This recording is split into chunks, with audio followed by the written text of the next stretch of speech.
Well, good morning if you are in Los Angeles, California. Good afternoon to people like me in New York City. Good evening to people in Paris or Prague. Greetings to people all over the world, and welcome to Fred Plotkin on Fridays on Adagio, the place where classical music happens. Adagio is a video and audio streaming platform dedicated to supporting artists and to making classical music and opera available to people all over the world. Today is April 4th of 2025, and I'm really thrilled to have my guest today because he and I go back a long way. We're contemporaries, but his career and my career took us in polar opposite directions geographically, in that we met in New York. We're both New Yorkers, but he went west and I went east, and seldom the twain shall meet. But my guest today is Peter Kazaras, who joins me from his home in Los Angeles. And Peter is a stage director, a performer, a creative producer, a librettist, a teacher, a scholar, a friend of dogs. And he I've been trying to think of another figure in opera history who I could parallel to Peter, and I came up with one. And by the way, welcome, Peter. And I came up with Emmanuel Schikaneder. How do you feel about that? I think it's just great. It's great. I would have loved to have been on the stage at the Theater an der Wien doing my thing and having Mozart trying to screw with me on the celeste. That would be pretty good. So tell us who Emmanuel Schikaneder was, and do you identify? I'm Emmanuel Schikaneder was the librettist and also a performer in the original Papageno in Die Zauberflöte, the Magic Flute by Mozart, which is, along with Clemenza di Tito, is one of his two last operas. And Schikaneder, I think he also managed the theater at that point. Yes. So he was an impresario. I've come to learn that in some cultures, impresario is sort of not a great word because it implies something a little bit sleazy, but he ran the theater. He was in charge of things, and he also was a performer. So it sounds like he must have had a fantastic existence. And can you imagine being the first Papageno? Yeah. Especially in Vienna, where, I mean, I had the great thrill of seeing Zauberflöte once at the Staatsoper with Helen Donat was the Panina who had studied with my teacher. She kindly got tickets for me. And seeing, I think it was Heinz, can't remember his last name. He was a Papageno who was in his mid-60s, who was so brilliant, so funny, so great. And the audience just ate it up. And I thought, this is a tradition. And this tradition, I think, is something that we can really trace back to 1791. You know, this didn't just come out of nowhere. This came out of the rather fertile imagination. Thank you very much for You're welcome. But I really believe that. Schikaneder. You know me well enough to know I don't say things I don't believe. That's my currency. That I'm a straight shooter. I'm not necessarily blunt, but if I really do believe something, I do say it. Well, I just was listening to some things having to do with Noel Coward and remembering that on his 70th birthday, Lord Mountbatten gave him a tribute and said it is possible that there are greater playwrights, singers, performers, actors, producers, and directors in British history and documentarians in British theater history, but there is no one who has done all of that. And I just kind of thought that's amazing, who has done all of that so well. And I thought that is really an amazing tribute. And thank you for even including me in such a pantheon of accomplishment. Actually, I did a program about Noel Coward on this show a couple of years ago. I don't remember the year, but I remember the date was around December 16th because that was Noel Coward's birthday. Right. And Beethoven's birthday too. And therefore, I always felt that poor Noel Coward he lost in that equation, because when you were born the same day as Beethoven, nobody celebrates Noel Coward on his birthday. And in 1999, I was teaching at the Juilliard School, and they wanted me to do a sort of year-end party fundraising for the school. and they gave me a couple of wonderful young singers who are still out singing today. And I said, let's not do Beethoven, let's do Noel Coward. And it was about If Love Were All, and that was one of his songs. Fantastic. I believe I'm doing what I can. And these two young singers were just wonderful. And everyone was very impressed because they didn't know Noel Coward at Juilliard, strangely. Ay, ay, ay. I mean, they knew him, but they were trained in Beethoven, or if they were doing musical theater, they knew Jerome Rogers, Jerome Robbins, and Richard Rogers, and all the greats of American musical theater. But somehow Noel Coward, among the students that I was working with, was not a thing. But then they realized not only how wonderful the music and lyrics were, but how emotional they were. And that's what I Absolutely. tried to give them, was that he was not just clever, he was actually deeply emotional. I think that's Very something heartfelt. I miss about Noel Coward, but he was hard on his sleeve. So, Peter, And my I should friend, say, I'm not comparing myself to Noel Coward. I know No. that. It's okay. I'm comparing you to Manuel Schikaneder, All right. even though he was a baritone and you're a tenor. Here you But go. but actually, Peter, because we are contemporaries, we have worked with many of the same people. And Sure did you have. ever work with Joan Sutherland and Richard Bonning, or know them, or I I met Bonnie. I met them both in 1980 when I was a stripling, and I came to cover Flavio in a production of Norma at San Francisco with Sutherland and horn and Bonning conducting and Hermano Mauro singing. And I was covering Flavio, who I believe was Howard Hensel, if I have his name right. Yeah, wonderful young tenor. Anyway, um, and I just sat. And this is the thing that people said when I started directing, how could you possibly do that? And I said, do you know how many rehearsals I just sat in my life? Because I assure you, if I was not needed anyplace else, I was going to be sitting in those Norma rehearsals, wow. watching Joan do her cross stitch. And I later on then met Richard at I went to do some work with Aprile Milo a couple of years ago at her summer program. And Richard came to do some master classes, and it was nice to see him. Of course, he didn't remember. I wouldn't say anything to him about it, but just being around that was kind of amazing. I'll tell you why I asked. Uh, and I want to mention that you probably know Nova Thomas. Nova Thomas began Mhm. as a wonderful singer singing with the Bonnings. And Yep. then she's a fantastic teacher now. And she was my guest last year in a wonderful conversation worth watching. But she provided a very unique insight on the Bonnings and their lives and their Jones stitching and Bonning's research and passion for art. But I asked you because you know who their next door neighbor was in Switzerland? Okay, hold on. Was it a singer? No. No. It was Well, yes, kind of, sort of, but Charlie not Chaplin really. or something like that. Noel Coward.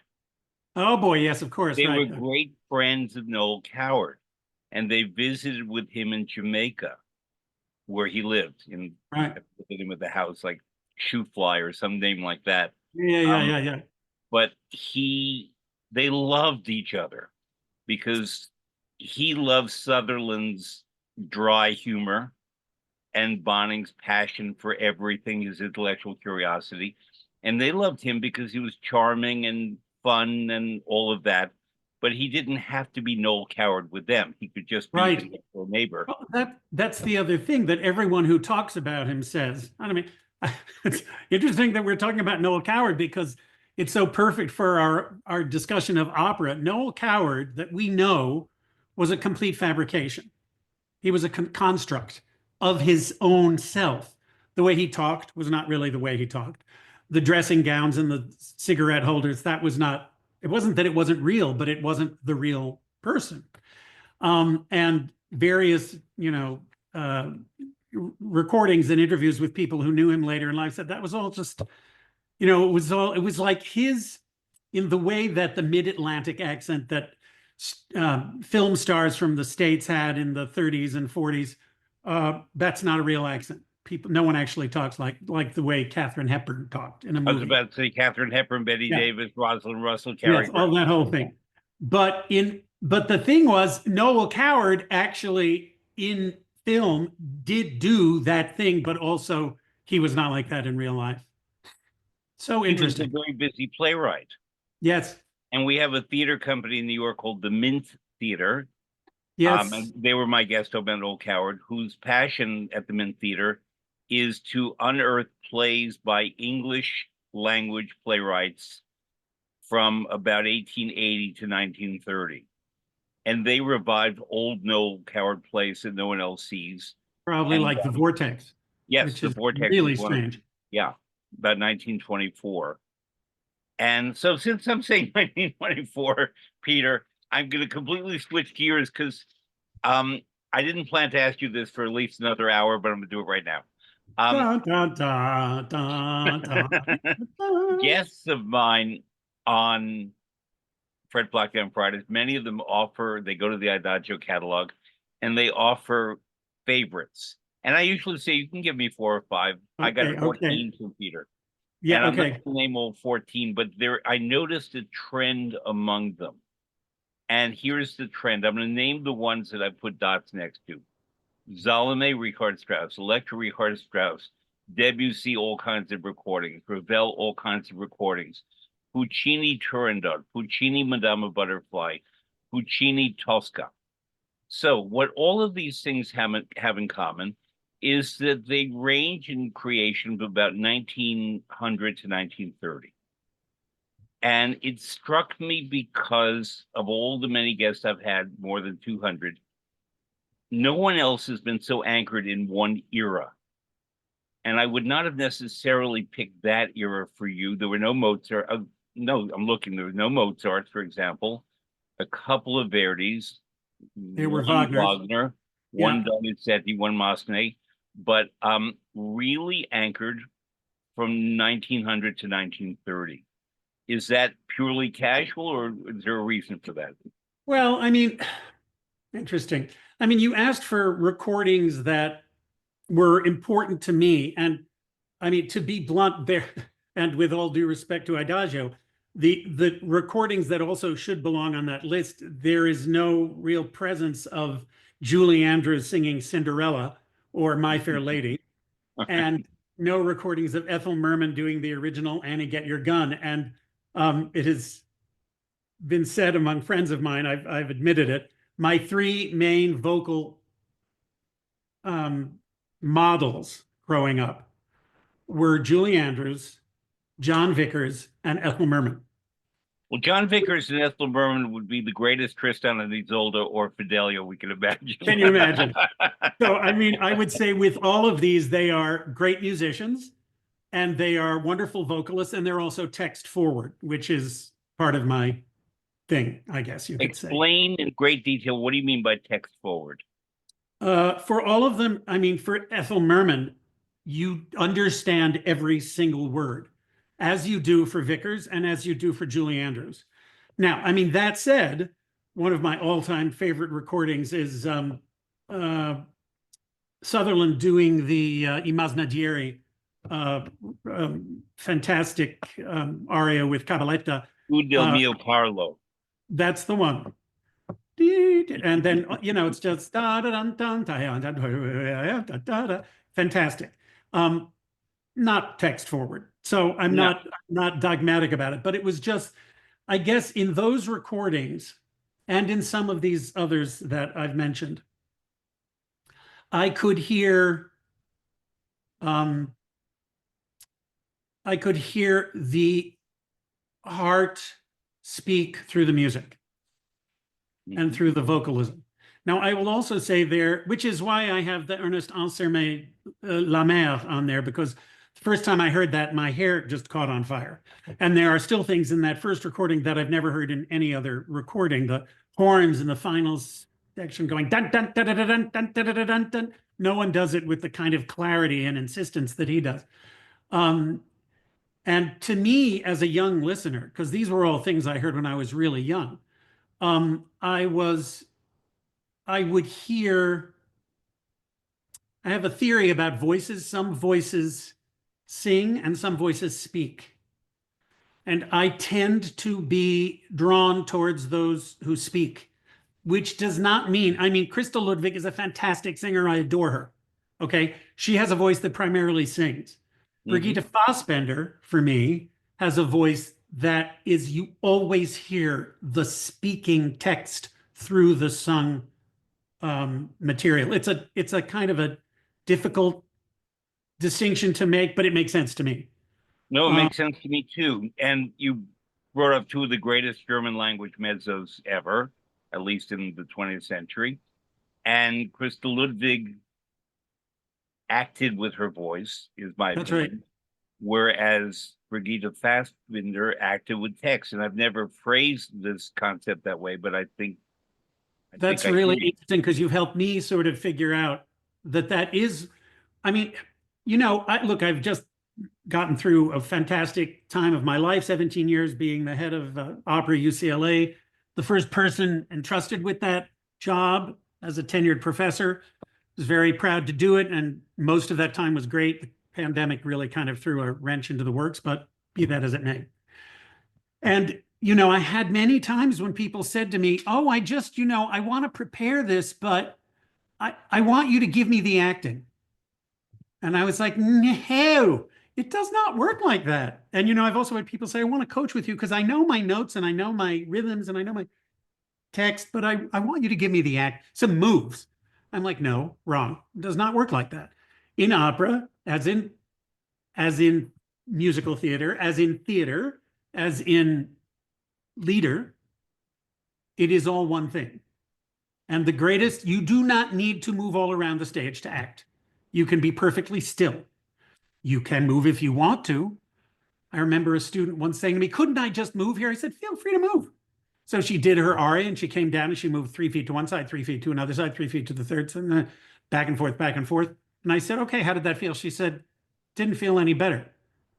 I said, "Why?" She said, "Well, she said, I guess I was still like thinking about the text." And I'm like, "That's the point. It's not that you have to think about the text because you do your homework and then you let the magic happen." And I'm a huge believer in singers putting together the pieces on their own. And then, sometimes they do it. There's an old, I was lucky enough to work once at the Deutsche Staatsoper Berlin unter den Linden on a strange piece. I was a last minute substitute for Peter Schreier. Wow. And it was Die Brautwahl, conducted by the redoubtable Daniel Barenboim. And I had a wonderful, wonderful um, coach, Gary Gromas, who I think just Mhm. retired from there a while ago, who was great, who American. But he said, "You have to understand over here, Peter, there is a way to do things." So if I were working with you on Loga, I would say, "Here you must take a beat. Here you must look this way. Here you must look that way. Here you must do this. Here you must do that," which is not the way I was used to working. Fine. Now, Logo, just so we know, is basically the lawyer character in Das Rheingold, the He one who sure closed is. the deal for Wotan and family to get And the gold from Albert. and he's also the demigod, Yes, you're which just right. means he's an outsider. And as a half Jewish person, Jewish on my mother's side, so I'm a Jew, but I always felt, people say, "Oh, Wagner was so anti-Semitic because of Mime." I'm like, "Yeah, but also Loga." Yeah, And that's like the greatest character in the ring yeah. because You he's think the one. so? I think he's the one who I don't know that I would necessarily want to be his friend, but I sure would want him to be in charge of my will. I like Grim Gerda because I like her name. He's so grim. She's my favorite character, one of the Valkyries. Sort of the dumb one.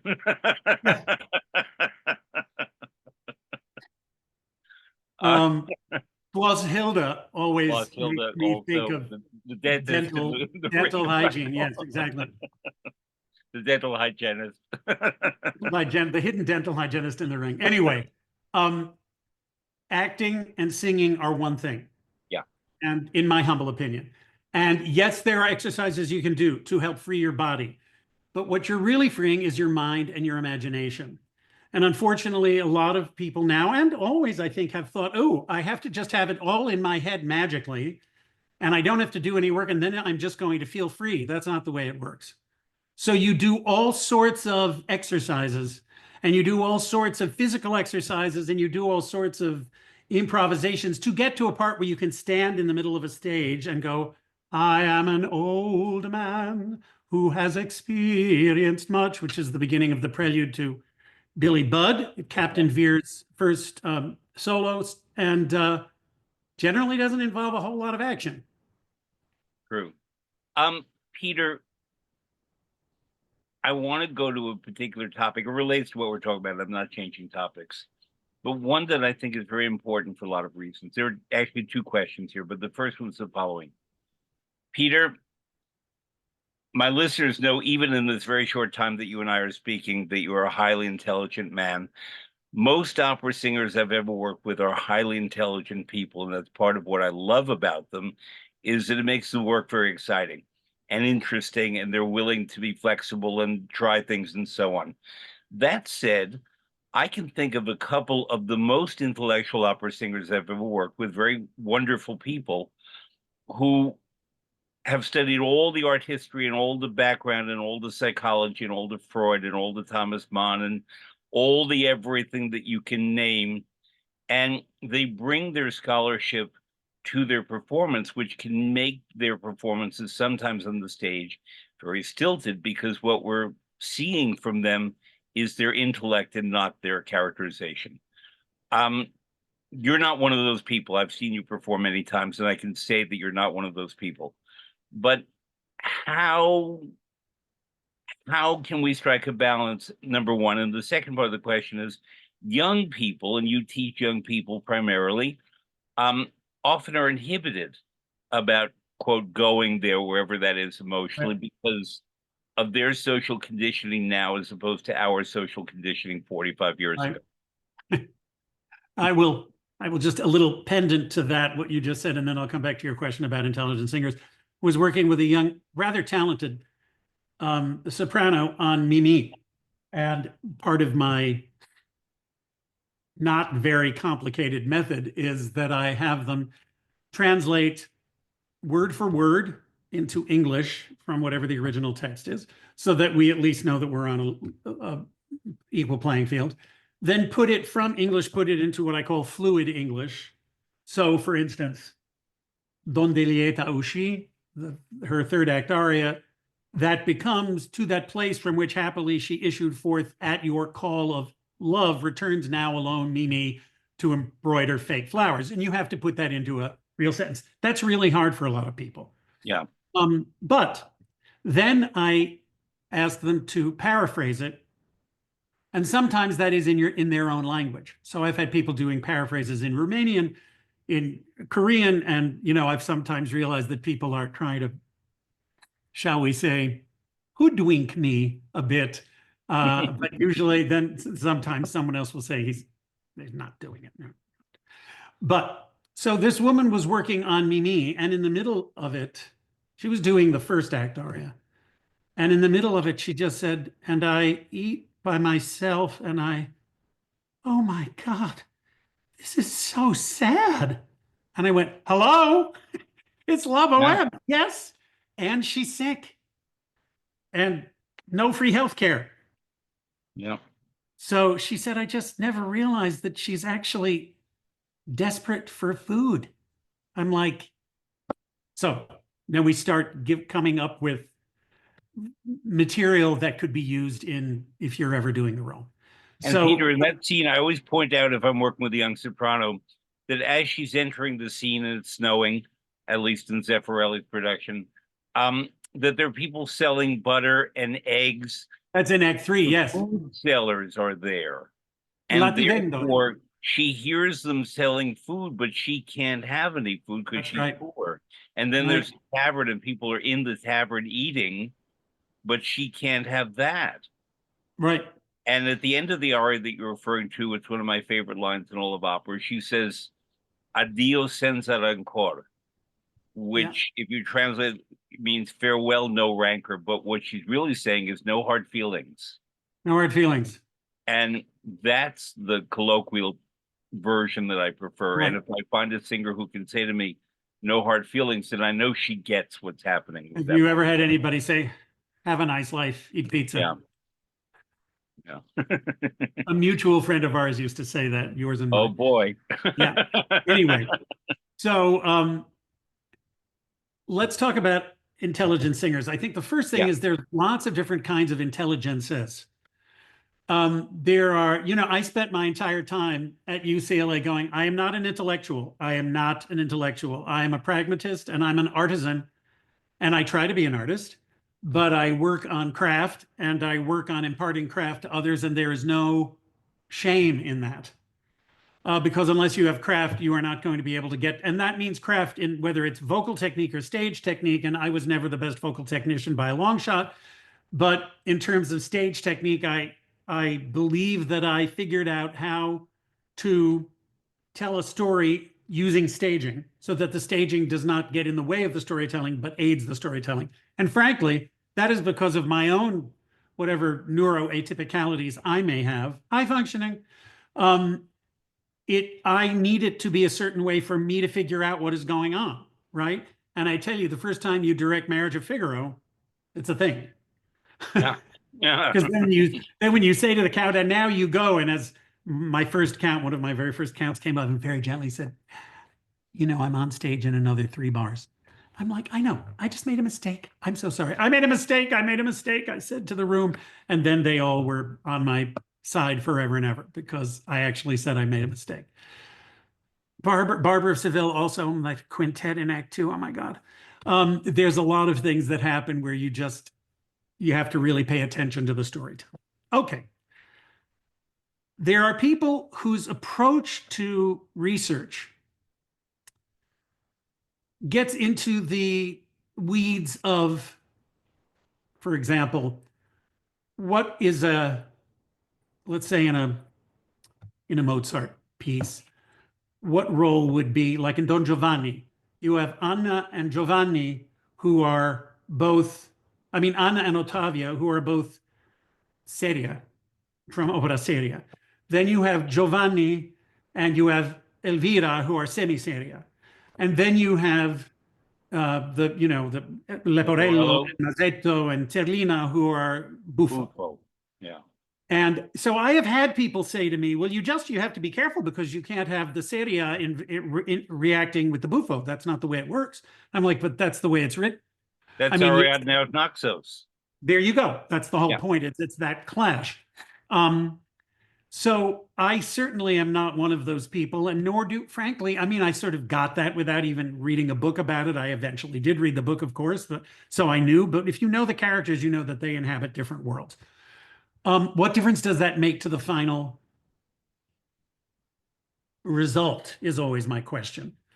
And I appreciate all the work that goes into coming up with a concept and all the work that goes into coming up with a performance. So concept from the point of view of a director, say, and performance from the point of view of a performer.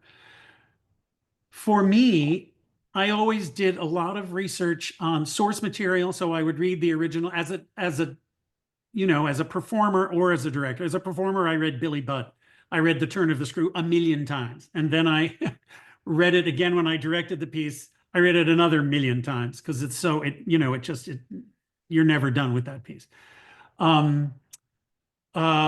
When you say read it, you mean the Henry James I or read the Henry Benjamin James, Gibson? yes. Okay. And then I compared it with what Mfanwe Piper, the fantastic librettist, did, or Eric Crozier and Forster did for Billy Budd, which is also a magnificent libretto, heartbreaking. And I always call him Buster Crabbe, who wrote Peter Grimes. Was not Buster Crabbe? Right, but it is Crabbe, Crabbe. And now I have to remember what his first name is. Okay, George Crabbe, I think. George Crabbe, the Borough. And boy, that is different from the opera, big time. Yeah. But I've even read the original when I was directing Rape of Lucretia. I went and I read the French version of the play, which is also very interesting. I did not read the original. I think de Maupassant's story was the original inception for Albert Herring, but be that as it may. That gives you fertilizer for the soil. But you're not going to go on stage and act the book. That's not what's going on here. Mhm. You might remember at a certain point that Edward Fairfax Vere comes from a line of uh, very, certain.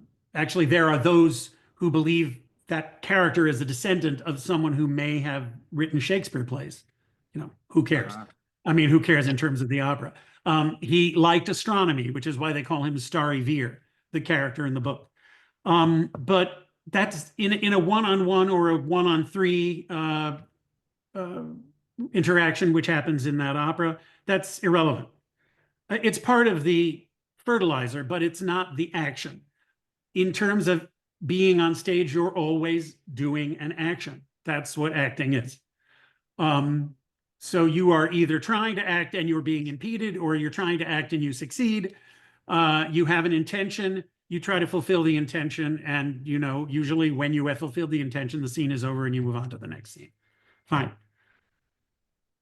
There are, I mean, Jesse Norman, Hildegard Behrens, also an attorney, were two of the people. Now, I worked with Hildegard. I knew Jesse from my early 20s, and she was so intelligent. She was Yeah. crazily intelligent, as you know, as was Hildegard. And both of them, Jesse, when I saw her do the double header of Cassandre and Didon, so Cassandra and Dido in Les Troyens, the big version, both the Trojans at Carthage and the La Prise de Troyes, the second half of the evening. What she did physically on that stage in the John Dexter production was astonishing. She was calling up, summoning spirits from some long ago time. What she did as both Cassandra and as Didon was fantastic and very different. Yeah. So she was an example of someone who had mastered the art of physical embodiment and also, knew her research and also knew how to sing. And is also someone who was text forward, by the way. Yeah. Um, so I know the kinds of intellectual intelligences to which you speak, but the kind I've always aspired to are those people who are intelligent, who are able to serve the emotional storytelling through their homework. And frankly, Rather than showing their homework, which is what some right. people I do. mean, no one's interested in a lecture. Right. But I mean, you are interested if you go to a pre-concert lecture, that's a different thing. But you don't want to My go on job. stage and see a Right. staged lecture. That's not the point. Um, it's a very interesting uh, hole of a needle that you need to get through for that, because I do have to say that growing up, my parents, who were both, my mom was a musicologist, my dad was a singer, and they both said to me, "Well, you don't want to be a singer because they're all stupid." They were trying hard. Yeah. They knew that was not true. And I was like, well, okay, which is why I went to law school and became a lawyer. And Well, then we're going to get to that a little later yeah, about the law school. but Yeah. I started meeting a lot of really smart singers. Yeah. Well, just because I really want to clarify this, one of my very favorite singers of all was Hildegard Behrens. And I knew her, I won't say I knew her well, but I knew her. We worked together. I was crazy about her. Um, and yes, she was highly intelligent, and I suppose we could call her intellectual, but she was one of those singers like Leonie Riesnick, like Karita Matila, who completely bring it to the stage, like Waltraud Meyer, who you would never know if she was intelligent or not intelligent, Right. because her Brunhilde, her Electra, whoever, her Leonora and Fidelio especially, I think, were so exceptional as characterizations that I never saw the scholarship there, although obviously Right. it was there, or the musicianship Teresa Stratus was somebody else also. who I worked with. I mean, also just, and Leone, oh my God, working with her was, that was a trip. Okay, so Oh my God. regular listeners to the program know I bring up a couple of things. One of them is talking about Don Giovanni, and we're going to get back to that and Le Notte di Figaro. But the other one is she was, I won't say my favorite singer, but to use a, when I asked James Levine once about the opera Orfeo de Euridice by Gluck, he said to me, there is no better opera. And I always remember that formulation, as in, there are other operas that are as good, but there is no better opera than Orfeo. He was never saying it was the best opera. And I would say about Leonie Rieseneck, there was no better opera singer. There were people who definitely had better voices and had more control of their voice. There were people who could do different things. But the total package for me is Leonie Rieseneck. And listeners will just have to endure that only every so often I'll talk to someone who knew her and we'll just go there about Leonie Rieseneck. So talk about Leonie Rieseneck. Well, oh gosh, without crying. So one of the things about Leone is that you recordings do not give an adequate representation of what her sound was like in the hall. This is true, I find, actually, even though Birgit Nielsen recorded beautifully, it was sort of the same thing with Nielsen, although even more so with Leone. I had seen her a lot as a kid. I'd seen her do Salome, I'd seen her do Chrysothemis. I remember going backstage when Nielsen returned and with those she did Electra. Electra, she did the Fairbrand, the dyer's wife in Frau und Schatten. And I came back in the days when you could come back at the Met, and I knocked on Leonie's door. It was before I'd worked with her. And I said, "Oh, Miss Rieseneck, it was just so great." She said, "Yeah, so here I am. I'm the oldest living chrysotomist, but that's what I do." And I was like, "I don't care how old you are. You are amazing." We met properly when I was covering Steva in San Francisco, and she was doing Kostelnik Gustavo being in Janacek's Yenufa. of Yenufa, yeah. Yennefer, thank you. Yenufa. And Yennefer, that and was Steva is the bad guy of the two well, dead. he's the party boy. He's the scoundrel, the He's rogue, the the one who scoundrel. He's the gets rogue. Yennefer pregnant, yeah, And and then walks away. that was a production. She had done the role in English in Australia. This was the first time she was doing it in Czech. Wow. The cast included Wiesław Ochman, God bless, as Latza, amazing, Martha, yeah. and Gabriela Benyachkova as Yennefer. So again, and Neil Rosenshine was the wonderful Steva, who was a pal, and so that it was wonderful to cover. Being in those rehearsals, I learned a lot. I also have to say, thank you, Wiesław Ochman, who saw that I was having a little trouble with the drunk walk at the beginning. He said, can I make some suggestions? This is the leading tenor who's taking time with the cover tenor. Amazing. And I wasn't even doing his role. So sweet. Leonie, my prime memory of that with her is she was, okay, yeah, no, I'm not, nur technisch, nur technisch. Let's go through it one more time. I'm just going to do it technically. At which point, full throttle every single time. One of the reasons I loved working in San Francisco at that point was it was a real opera mad town. Insert story about Caballé later if you wish. Yeah. But we would talk about Leonie at this point. And there was, so there's the famous end of the second act. And in the end of the second act, the Kostelnichka has murdered Yennefer's baby by holding So it. she's the stepmother of Yennefer. And she doesn't want anybody to think anything bad of Yennefer or of her, P.S.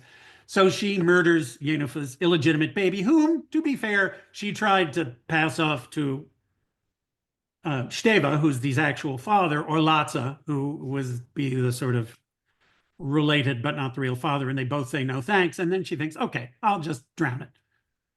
Which she does. And at the end of the act, she has a sort of dissociation thing where she goes nuts and she says, "Do you hear that wind? Who's that face? It's the face of death, staring straight at me. Nachuhovala." And it's one of the great second act curtains of all opera of all time. Yep. When we did it, I joined that cast and did it with them in 1988 in Carnegie Hall, With Eve which is Queller by that year, conducting. Eve Yeah. Queller conducting. The audience clapped through the entire intermission. They never stopped. Were you there? Of course. Yes. I mean, yeah, that was one of the nights. So all the way through the intermission, they clapped. Leonie's backstage going, "Yeah, so, I'm just like a circus pony. I hear the applause and I go out again." And I'm like, "Yeah, right. You're just a circus pony." Okay. Eve She Queller had told me that carpets. they finally had to stop it because they had to go to the bathroom before the third. They sort of, but they didn't stop it. She went to the bathroom. We all went to the bathroom and then came back. Okay. But back in San Francisco, I was in the house for all the performances. I didn't have to be, but I was, of course, because I had to hear them. And she would do a whole thing of standing rigid and then falling to the ground on the final chord, and the place would go insane. So I drove to someplace in Pacific Heights. There was a bar which catered to a certain population, Opera lovers. opera lovers. And as I'm there, as I'm locking the car to go in and sort of have a celebratory Diet Coke, I literally hear, coming from the ether, not from the bar, but from a house,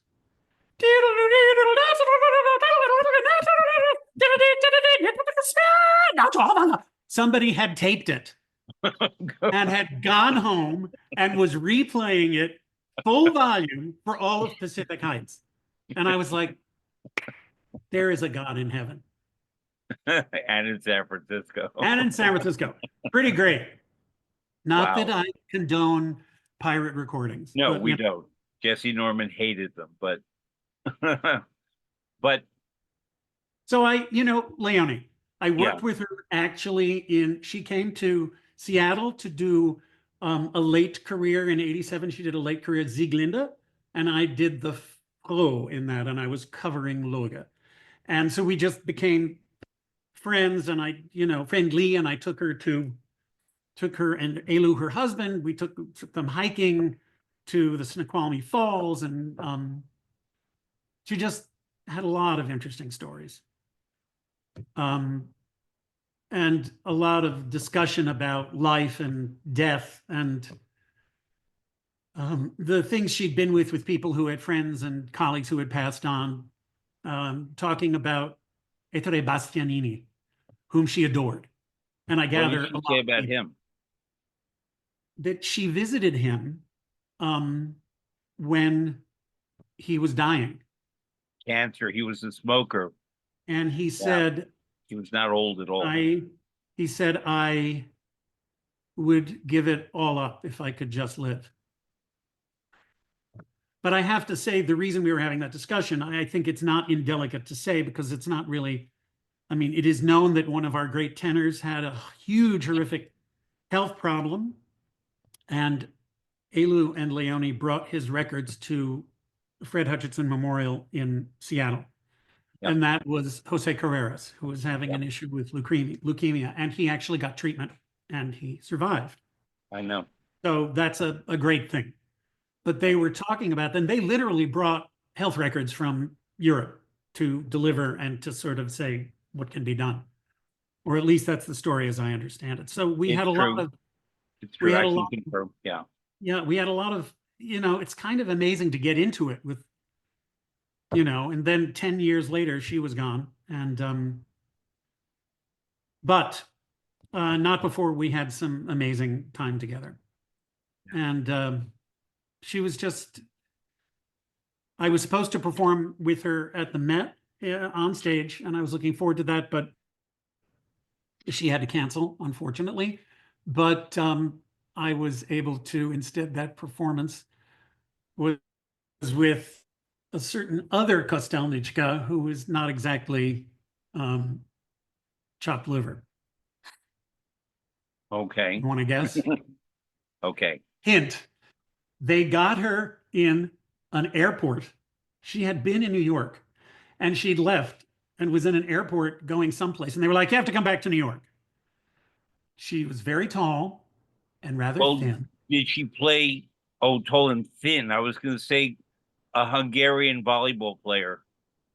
No, Of the Olympic team 1960. no, but they gave her a pelt for her because they didn't have a costume that worked for her. So she was sort of wearing a pelt that looked like Hunding. It was bizarre for Act One. Anyway, it was Anya Celia. So it was kind of amazing. So That one I missed. Wow. I did two performances with Anya Celia. And let me tell you, I I view it as one of the great achievements of my performing career that I was able to do that Carnegie Hall performance of Yenufa with Leone and my contact lenses did not melt off my eyeballs. Yeah.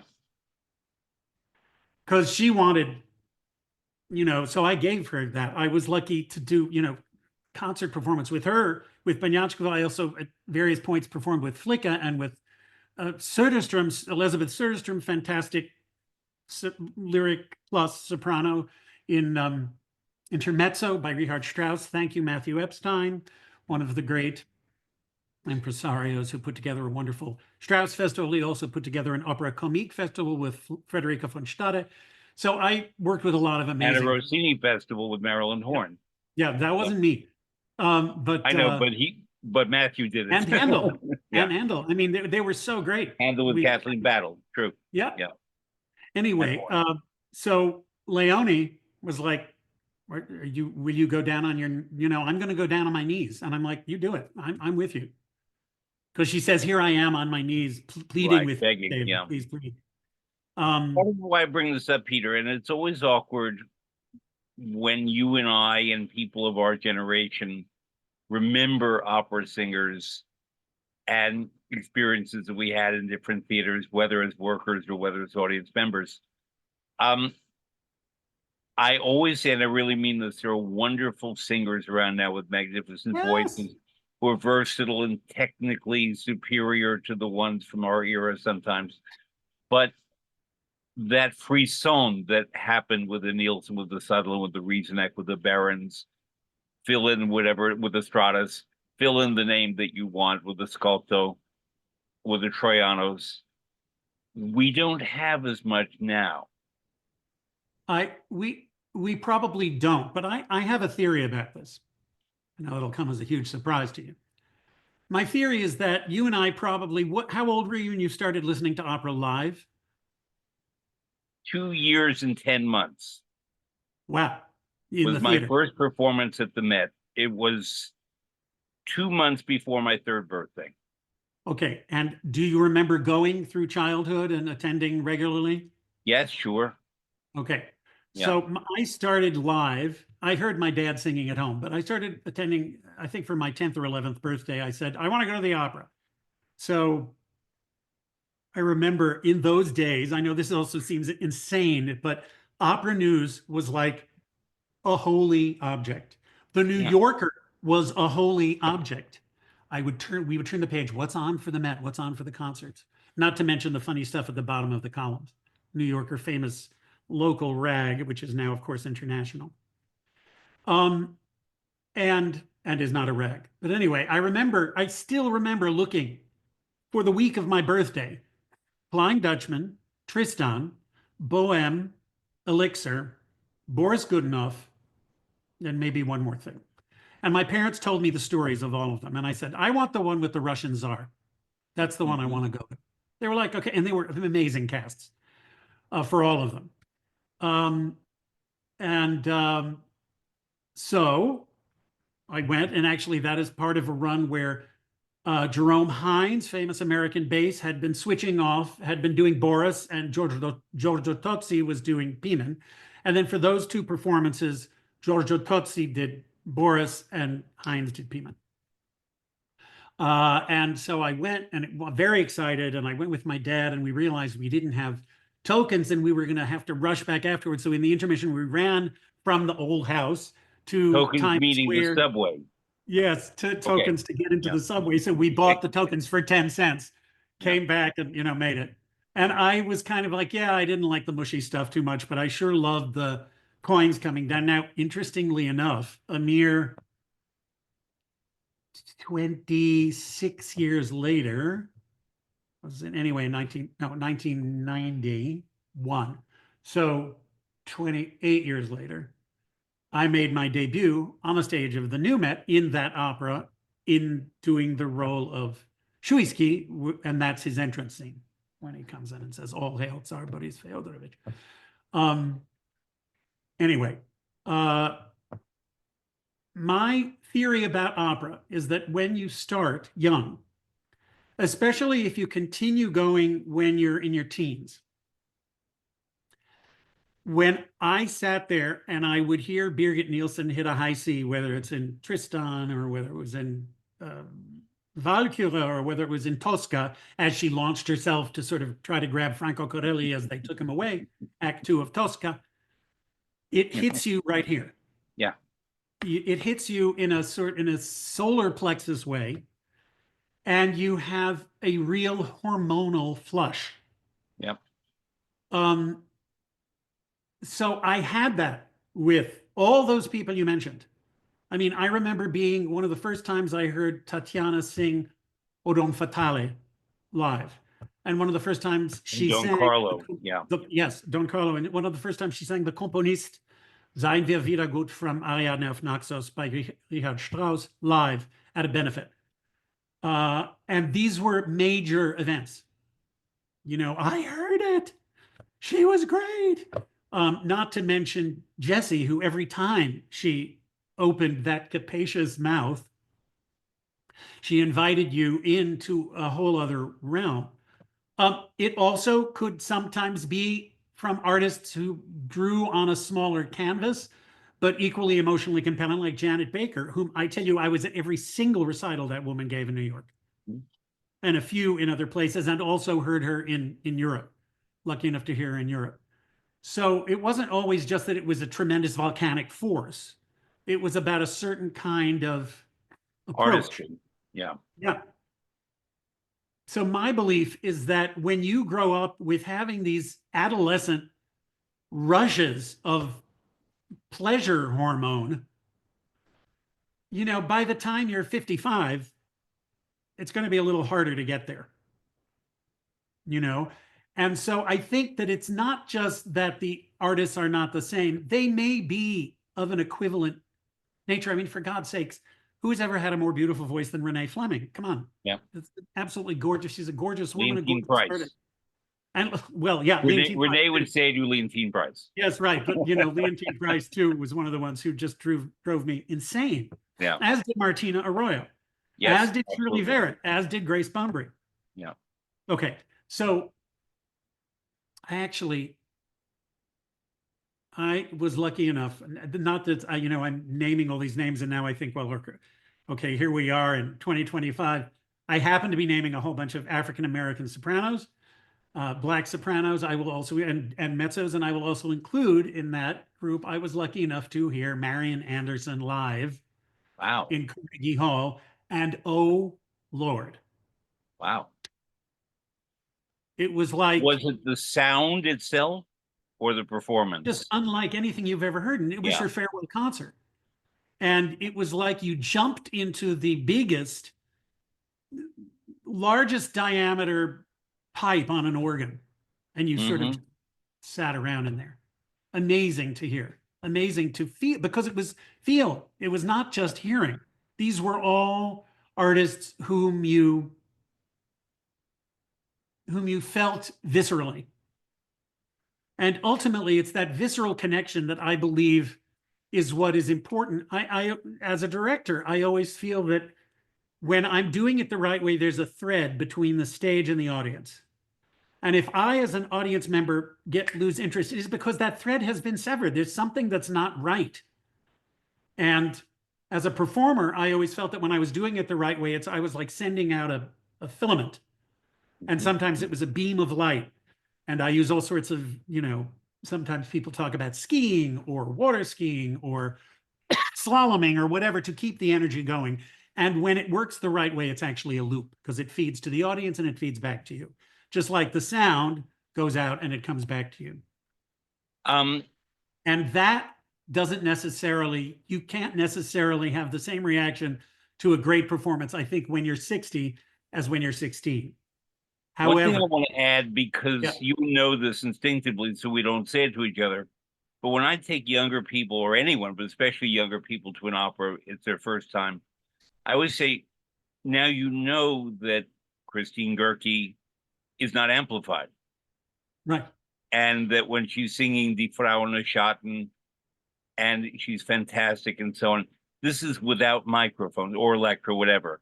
And I That's can the name thing. many other current singers who are absolutely wonderful. I'm naming Christine because she's wonderful and everything, but I can name many more. And they are astonished by that fact because when they hear Mick Jagger or whomever, I love Mick Jagger, but he's using a microphone. Tina Turner I, used a microphone, right. and they were great. Or Mick Jagger is great. I love how Keith Richards described Mick Jagger as a cross between James Brown and Maria Callas. Is There you absolutely go. perfect. But a lot of people assume that everyone is mic'd Right. nowadays. I And went to a sometimes play nowadays in recently. opera, they are, depending on the Yeah, composer. I went to a play recently on Broadway with a actor, famous actor who is a movie actor who doesn't do much theater, and he was mic'd and he was very fine as an actor on Broadway. But I knew that his voice, which is distinctive in film, sounded different to me in the theater because it was so mic'd, and therefore I didn't have that visceral pleasure that you're talking about. But a great part of the sensorial experience when I go to an opera house, let's take the Met because it's my home theater and the place I've gone to most opera, although I go all over the world. Um, Sitting there in that beautiful acoustic and someone's voice just comes out to you, whether it's a big voice or whether it's a Morella Freeney Or who's Kathleen Battle. or Kathleen Battle, who sang beautifully but with delicacy and took advantage of the beautiful acoustic to not force. They didn't Right. have to. Right. It's not a theater where you have to push. And therefore, we in the audience can sit and receive these voices. I also firmly believe that every opera goer has a voice or a voice category they respond to more. Right. I love mezzos and I love basses. I love those textures that come. So when Frederica von Stade, a Marilyn Horn, a Renee Papa, people like that, a Bryn Tervel, when those voices, Ferruccio Furlanetto above all, frankly, when those voices come to you, to me, I feel them differently than I do a soprano and a tenor. Love Interesting. them though I do, but I I mean, I love sopranos and tenors. Don't get me wrong, but there's just something about the texture, maybe the way you right. responded Right. to Marian Anderson, that particular Right. Right. contralto sound. Just, I never heard her, but if I did, I think I would have swum in those waters yeah, very you would happily. have for sure. So two things. One, you're reminding me of a time when I was driving back from in 2000 from Seattle, where I'd just done the first iteration. I did the Rheingold, and actually we did a Valkyrie, and I had a walk on at the end in Stephen Wadsworth's um, landmark production of The Ring that we did out there in 2000. You know, brought there by the redoubtable Spake Jenkins, who was a longtime general director and artistic director of that company. And so I was driving back with two friends of mine who are dear, dear, dear friends, Wendy Hill, a soprano who had done Vogelinde, and Robin Guarino, who is Mhm. at that time her Director. partner, who was also a director, who's directed a lot at the Met, and who was one of Stephen's assistant directors. And for those of us who don't, I mean, if you've ever been in a ring, you know it's basically like putting together D-Day, the amount of preparation you have to do, and that eventually you will have one assistant director who might be working Rheingold and Siegfried, and another one who might be working Valkyrie and Götterdämmerung, or you might, do whatever, because it's a whole thing about when they rehearse. And by the time you get to final rehearsals, there can be a week apart Yep. because you're having tech and then you're having dress rehearsal, then you don't come back to it until another week. Anyway, a complicated, wonderful summer. We also had their uh, months-old child in the car with us at that point, which was Mm. great. This may have been 2001, so maybe he was one, but whatever. I had just gotten my hands on the CD. Remember the CD? I was driving a Honda Odyssey with a CD player, and I just found the 1953 Bayreuth Ring conducted by Clemens Krauss, which is a fantastic recording. It is Astrid Varnay. Varney, you bet, and Yeah. Wolfgang Wingassen in his first ever Siegfried. And Regina Resnick, I think, too. Gina Resnick Yeah. as Sieglinde, and I think Ramon Vinay as. Audience members, I want you to notice this is what opera people do. But I also just need to say it's no weird. Basically, it's like, yeah, but I actually saw, I saw Babe Ruth, or I saw Mickey Mantle. I did see Mickey Mantle. So did I. Um, Baseball, you know, October 20th was his birthday. there you go. And I saw Roger Maris, and it's that sort of thing. I actually still have postcards of my, writing home to my dad. I was so excited that Roger Maris was going to break the record. Anyway, those days are gone. Roger But Maris being a great home run hitter, yeah, but in the yeah, shadow of Mickey Mantle, even though he exceeded Mickey Mantle's right. one-year production. Well, Mickey Mantle People had around the those. world don't know baseball, but it's our other Yeah, religion apart from opera. he had those damnable golden boy good looks. Yeah. So anyway, this recording is something else. Now, Astrid Varnay, to me, is again one of those. She is unique. You can hear on YouTube, you can find the recording of her Met debut, which she did with like 24 hours notice. There's a whole listing of the roles she sang in the Met, which she learned so quickly in her first year. And she was a child. She was I think she was in her early 20s. Mm-hmm. And bear in mind that now we say, oh, you can't do Wagner until you're older, whatever. She was fantastic. That was in the 40s. So now this was in the 50s. She was an established star. And listening to her talk about text forward, oh my God. Yeah. The Siegfried, Brünnhilde, the Walküre, and the Götterdämmerung, all fantastic, all great in their different ways. And the entire time I was driving, poor Wendy was like leaning over always to turn down the volume. And I'm like, I finally turned around and I said, pardon me if I'm about to say something unpleasant. I said, are you going through some change that we should know about? Because I have heard that when people get to a certain age, they no longer like to hear high frequencies. Could that be going on with you? Because I really like to hear. She said it's just her voice has such a cut in it. And I'm like, you bet. Yeah. Isn't it great? So we fought about Astrid Varnay. But I would sneak the volume up. But I would actually, I knew when the high nights would come, so I'd sort of kick them down a bit. But yes, different people react to different voices in different ways. Yeah.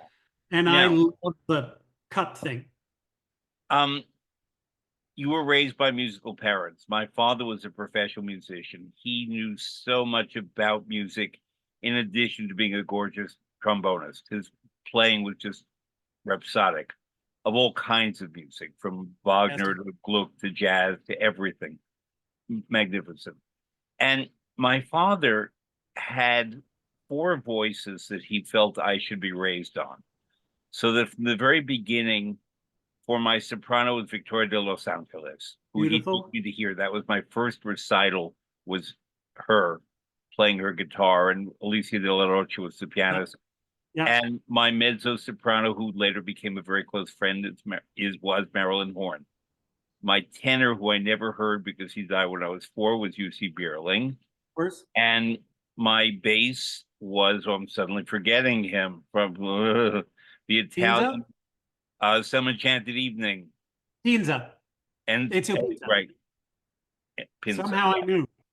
And yeah, of course.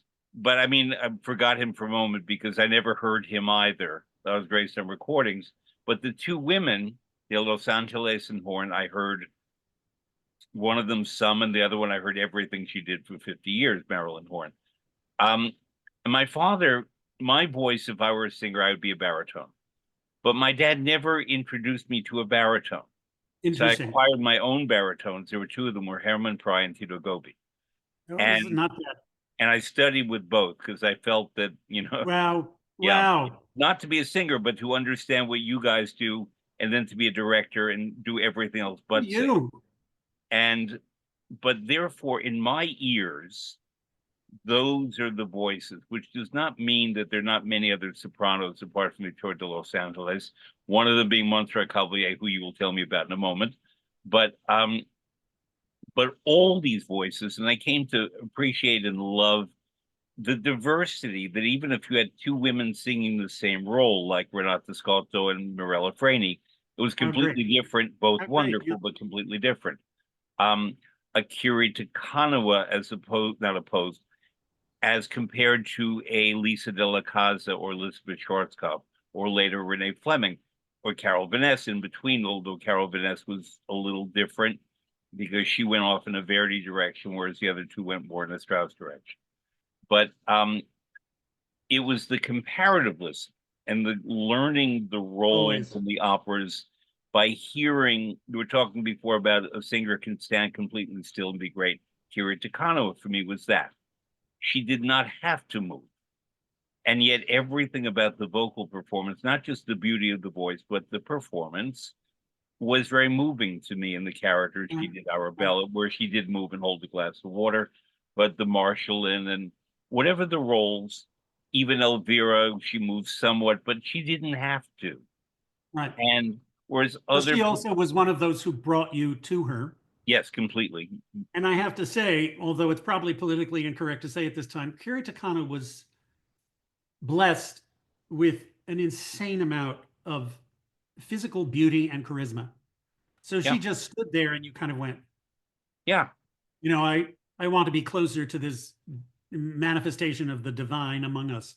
But when she did the Countess in Le Notte di Figaro, and you would have a wonderful, adorable, who I love, Frederica Bonestad. I love her as an artist and as a person, acting up a storm in a very good way. And a Kathleen Ballard or Judith Blagan as Susanna, moving about and doing a lot of the stage business of Susanna. The Countess of Kiri Takano did not have to move. Oh, The character did not require it. In other words, the Countess Almaviva did not have to move. although I bet if she'd worked with a director who challenged her in a certain way, she might have. In Otello, she moved as Desdemona. Yes, she sure did. Yeah. She sure did. I So it remember that. certainly was possible. I'm not I I'm not wanted, criticizing her, but no, no, your no. point is very well taken. We were drawn to her. Right. And so she could, when she sang a Susana non bien dove sono, she didn't have to move a muscle, Right. and we were completely in her hands. Right. And that's how that works. So therefore, I, as an opera goer, I, as an opera worker, learned that there are so many ways to approach the same roles and came to Right. love the differences. And with that, I'm handing back to you. You want to tell me about Montserrat Caballé. I wanted to tell you Kabi, and I also want to tell you a Pinza story, believe it or not. Go ahead. He died when I was very young. I think he died in 57 or 58, so I was 5 or 6. I lived in Stamford, Connecticut. And at one point, back in the day when kids would just go trick or treating without worrying about razor blades and apples, we would be driven to a sort of cul-de-sac where a bunch of people had houses, and my friend Jamie lived on a certain such and cul-de-sac. And so, we were let loose for half an hour. And we went to the nice house up there, and he said, "Oh, that's Mrs. Pinza's house." And this was probably in 1960, 61. So I was already 8 or 9. And I'm like, Ezio Pinza's widow? Because I'm a weirdo. Yeah, I guess. We went up to the doorbell and I pressed the doorbell. And would you like to know what happened? Yeah.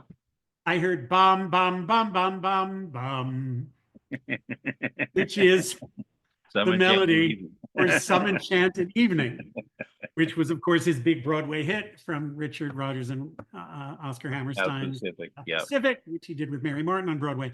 And I, even at the moment, I thought, wow, now that's a doorbell. Caballé, the wonderful San Francisco Opera brought me out as when I was the young stripling child to do Fourth Jew in Salome, which is the crazy high one, and to do cover Flavio, and to do the Servo d'Amelia in Un ballo in maschera. Ballo was the first opera of the season. And it was going to be, the first performance was going to be done by Caballé Vasile Moldovianu. I can't remember In Ballo. in Ballo. Ballo. Okay. Yeah. So Caballé Pavarotti as the tenor, and Silvano Carolli as the baritone. And I am just forgetting who the mezzo was now. God help me. Kathy Battle was the wonderful, wonderful Oscar. Oscar. Yeah. I'm thinking, was it Bianca Barini or not? I can't Could remember. be. Yeah. Anyway. Okay. I'm going to say parenthetically, Bianca Barini said she was nuts.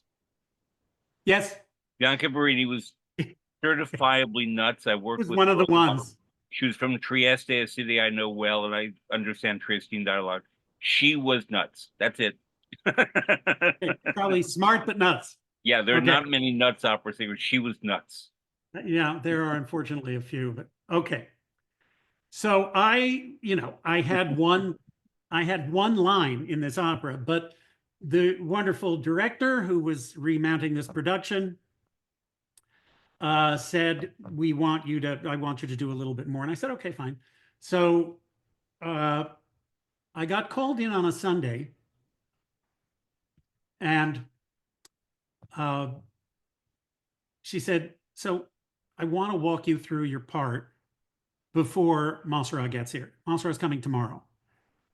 And I'm like, okay, all right, fine. You want me to know what I'm doing in advance? And she said, yeah, I think it's just wisest because we want to make sure that everything goes smoothly. I said, fine. She said, so you're going to be coming here, and there are these steps going up in this sort of slightly deconstructed set. I mean, it looked like a hut, and there was an outside place where I was going to sit and wait, but I had to help Montserrat up the steps. But this is before she shows up. And so I say to the director, oh, wait a minute. This is San Francisco. My understanding is that it's part of Madame Caballé's contract that whenever she appears in San Francisco, if she has steps, she has two smaller people to help her, because there'd been a famous Ponel Turandot where she leaned on small people.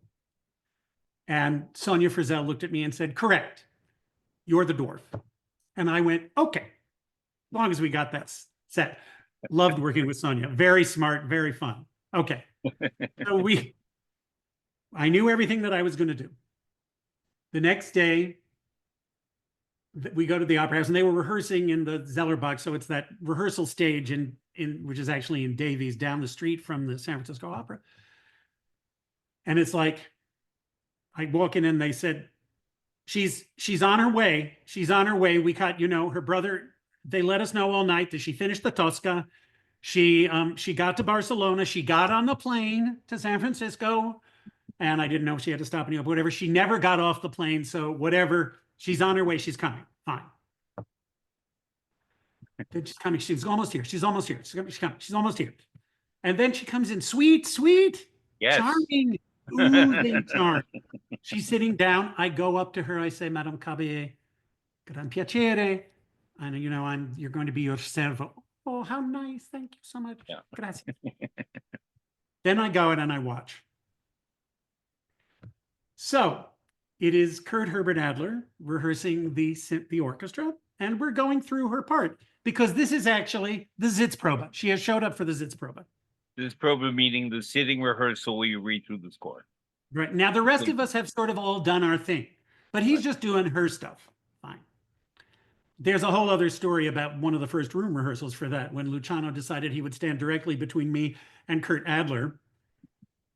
And I'm going like this, and Kurt Adler's going like this.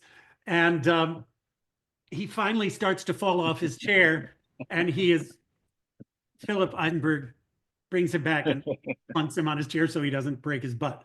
Okay. And then I'm like, okay, that's that's a certain degree of cluelessness. Fine, whatever. Um, uh, he starts ba-da-dum, ba-da-dum, ba-ba-ba-ba-ba-ba-ba-ba-bum, ba-da, which is her big second act aria, e colorido campo. And you see her go literally, and she's been like this.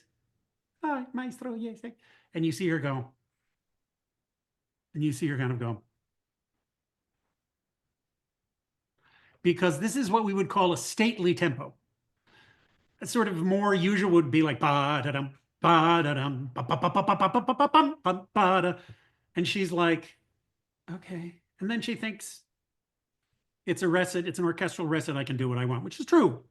There's nobody playing under. She gets to the aria, and he's going da da dee da da da da da da da. She goes, oh, good, please, a little faster, a little faster. He goes, oh, Montserrat, will you sing out? If you sing out, then I can do. She goes, oh, okay. He goes, no, but you are marking. I need to hear you. I've not heard you. And she goes, but maestro, I can't. I try. And then she starts to sing, but she's like marking, totally marking, which is her prerogative. A little bit Yeah. weird as it's probably, but whatever. Marking meaning she's not singing out fully. Not singing full volume. Yeah. And finally he goes, Mansi, querida, if I don't know what you are going to do, how can I help you? She goes, maestro, I sing the Tosca on Saturday night. Then I come right here to San Francisco for the Amelia. Do you want me to hurt my voice? And everyone is like, okay, no, we don't want her to hurt her voice. Fine. Rehearsal is over at 1 o'clock. I will just say that walking from Davies to the Opera House, which is a distance of 2 blocks, Yep. during that time, another reason we love San Francisco, I see 2 young men coming towards me on the street on Franklin. I do not know if they are affiliated with the Opera House. I think not. And one of them says to the other, and so she turns to him and she says, Maestro, I just sang Tosca in Vienna on Saturday night. Do you want me to hurt my voice? I'm like, this is 1982. This is way before the internet. How did they know? There was some person in that going, she just said this. She just said this. And I thought, okay, this is it. Yeah. The beginnings of social media. She was adorable to work with, although she was supposed to do all the performances. And they said to me, you have to be aware that at any time she may drop out. Yeah. And I said, okay, I mean, I'll do. And Rebecca Cook was her very capable cover, who indeed went on for the remainder of the run. Montserrat did beautifully, but they said to me, if you ever go into her dressing room to say hi and she's not wearing her wig, that's the giveaway. Which is what it was. One night I went in, she said, I thought so well. And I said, okay, whatever you need. I mean, I literally had one line, and then I sort of waited outside during her scene in Act 3 with the baritone, during which I must say, the incredibly fun, smart, and sweet to me, Kathleen Battle, with whom I later performed in Magic Flute on the stage of the Met, was in the wings. As her Tamino, I remember. As her Tamino. Right. And she's waiting in the wings, and I'm waiting like this because I'm the servo d'Amelia. So Amelia has her servant too. And she's trying to crack me up. She's going, I know you're trying to pay no attention to me, but I'm right here and I'm not going anywhere. So funny. And I was like, I hate you. I hate you. Please stop. Stop. It was great. It was really fun. You see, here's where I thought you were going about Caballé. You said you were singing the fourth cue in Salome. She said to me, so this comes directly from the diva's mouth, that her favorite recording of all of her recordings was her Salome. I remember it well. I remember when it came. And she thought, and these listeners on Adagio can hear it, she just thought that that was the role where she fully achieved what the composer and librettist intended. Because she sang softly. Right. She was able to observe the marked pianissimi and piani, which are in the score, of which there are many. Right. And many people just don't ever get there. Yeah. I worked with her a fair amount. I loved her. I was crazy about her. It was not the same relationship as Rieseneck, who it was like a really close relationship. Well, but With Rieseneck Calvi, I was like, just loved her because I loved her. We all loved her. She could be difficult sometimes, but we loved her. And um, when she did Tosca at the Met with Luciano, she was not going to jump off the parapet of the Castel Sant'Angelo. So what she did was in Act Two, she did this wonderful thing where when she submits to Scarpia, rather than see the knife, the way a lot of singers see the knife, you heard the music, she took off her earrings because no lady was going to be with Scarpia with earrings on. So she took them off. And as she put the earrings down, the moment in Puccini's music, she put the fantastic. knife, she was putting her earrings down, and that's how she saw the knife. And then she gently picked it up when she put the earrings down, and that's how she did that. So the That's perfect. brilliant. And did she take the earrings after she killed him? No, actually, she didn't. That's the Incriminating whole point. evidence. She should have gone back to take the ear. You're right. I never thought of that. There's the stage director, Peter. Wonderful. She should have gone back to get the earrings. Very good. So there Um, was a but wait, time. the Go second ahead. thing was in the third act when she jumps off when Tosca jumps off the parapet. Oh, scarpi avanti, addio, and she goes off. Calvia was not doing that, so she would exit stage left, and she would go, "Oh, scarpia avanti, addio," and her would turn her body so that the right arm was up high and would go this way, suggesting that she was falling off the parapet when it was actually just the stage manager on stage left. And she wanted me there to receive her, so to speak. Catch. Yeah. Well, not I mean catch, but just be there just in case. The stage manager had his or her, usually his at that time, job. Um, and my job was just to be there in my tuxedo, of course, to receive her. And after the last performance, she gave me a little bottle of Pooch, which is like a Barcelona fragrance for men and women, Puig Pooch. And she said to me, "Oh my goodness, you are so nice." So we have both had the same job, Yeah. which is, Catching him on standby for us. receiver for Montserrat Caballé. Wow. Wow. Peter, I I'm going to just go want to to, say one thing. It yeah. just reminded me, because again, this was one of those performances that really struck me. In that performance of the Salome, that was a famous one, a production by Nicholas Leinhoff at the opera. And it was with Emile Belcourt as Herod, and it was with oh God, wonderful mezzo who started out as a soprano for Funkarian on his ring recordings, and I loved her. And she did the Amma, she did the nurse at the Met, and she did Chavanchina at the Met, and she did Herodias a lot, and you know her. Mignon And done? no. The one who did his Funkarian's Brunhilde. Um, it'll come to me in 2 seconds. I know you Anyway, mean too. yes. Okay. So that's what happens when you get over. This Anyway, and is called but opera dementia, friends. the the Salome for that performance was for that production. Helga Dernesh. Helga Dernesh was the she was the Herodias, but the Salome was Josephine Barstow. Wow. Mamma mia! Oh my God! I mean, just a kind of performing I had not really seen before on a big stage.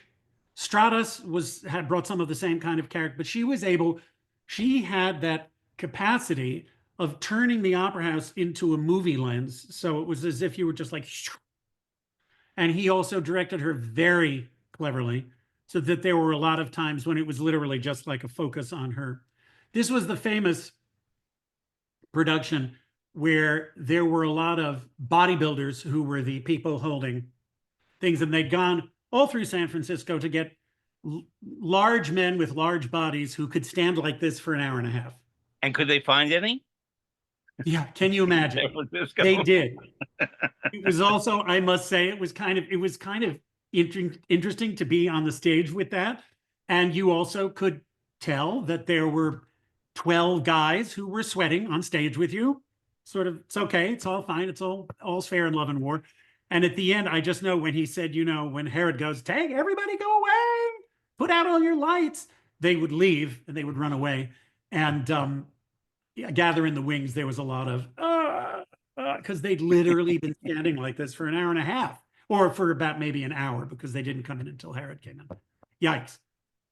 Great production. But Josephine Barstow, fantastic. Helga, fantastic. Emil Belcourt, fantastic. So, Peter, when I have guests on, people think I write a lot of questions. I don't. I usually just have one question, and it's usually the one I start with. In your case, I just decided I don't need that question because you and I, hit the ground running and off we go. Even though you and I have not had a good conversation for too many years, but we do this. We're old friends and we're like-minded many things in opera. But I wrote down one question for you because it's a question I've never asked anyone else in opera. Oh boy. But given your life experience as a stage director, as a performer, as a teacher, as a scholar, as someone who has been around the opera world for 50 plus years and seen its evolution, me too, don't go worry, has seen its evolution and so on. It's a question, it's something I think about, but I've never asked someone else. And I'd like to ask you because I think that you could bring a lot to the answer. I hope. I know you can. And the question is, because I did write it down, how has technology in opera changed in terms of productions and staging, and how has the opera been changed by technology? The brief example I'll give, I was trained in lighting design by Gilbert Helmsley. I don't know if you ever knew Gilbert. Wow, yes, of course. And he studied at Yale, and he was one of the greats, and he was a wonderful teacher to everyone who knew him. But when I worked with Gilbert 45 plus years ago, we had things like gels and lights and so on. Nothing was computerized. So Right. if I were to go back to lighting design, I kind of left it for production of other kinds. But if I were to go back to lighting design, I would have to learn from the very beginning about how lighting is done now, because it's just not done the way I learned it. And I'm not saying that's good or bad, but things are different. You, over the arc of a long, illustrious career, and then as a teacher who has to bring this to the newer generations, have seen the use of technology on the stage, perhaps in the pit, certainly broadcasting, certainly recording. So I'm not confining the question. I'm just saying technology, and you tell me what you feel. Well, all right. The first thing is that without question, when John Adams said, I am going to compose for singers who are going to be mic'd, that was a watershed moment. And I actually am not opposed to that at all. I respectfully, I would love to have a discussion with him at some point about this, and not that it matters, and that not that I need to or that he needs to. But I once, when I was hearing the premiere of one of his things in LA at the Symphony, I spoke with his redoubtable, fantastic sound design guy who goes everywhere with him all over and does all of his shows. And he said, yeah, John just, he did this because he really wanted to get away from the park and bark thing. And he wanted to be able to give he did it in order Define park and bark, please, because you and I know. Park and bark is a style. It's the description of a certain kind of style where singers don't do anything except stand in the middle of the stage, try to sing as loud as they possibly can, usually over a Wagnerian or a Strauss orchestra, and they're just going, "Roar, roar, roar, roar, roar, roar, roar. That born to kill as hardly as I can," like that. Okay, that's a little making fun of a non-existent bass baritone singing Wotan. So Adams doesn't want that. Pardon me, I have a little bit of a nose issue here. Now, it so happened that I was leaving that performance, actually it was rehearsal, to go right across the street to hear Flying Dutchman, where indeed the redoubtable Thomas Thomasson, who I later had the chance of working with in Samson and Delilah, and the last show we did just before closing down at Washington National Opera. So he's a wonderful bass baritone who sings the hell out of the Dutchman. And he doesn't park and bark because he's a fantastic artist and moves his body beautifully and was great in this production, but there's a fair amount of just standing and letting it rip in Dutchman. Okay. Now I'm here to tell you, having once or twice, I mean, I sang the role of Mao in Act 3 of Nixon in China. Somebody asked me, do you think you could ever sing that role? And I was like, absolutely not, because it is too hard. It is way too hard for like normal singers. It needs some. John Dykers was fantastic. Someone like Thomas Young could do it back in the day. John Myers is now making a name for himself doing that kind of thing. Brian Jade, who's been on your program, should he choose to, he could probably sing that. But it is the kind of singing, it's the kind of, it's like the same voice that would sing Apollo in Die Liebe der Danae. That's kind of recherche, but it's like Bacchus. It's high and unrelenting. Bacchus and Ariadne of Naxos. Ariadne of Naxos, right.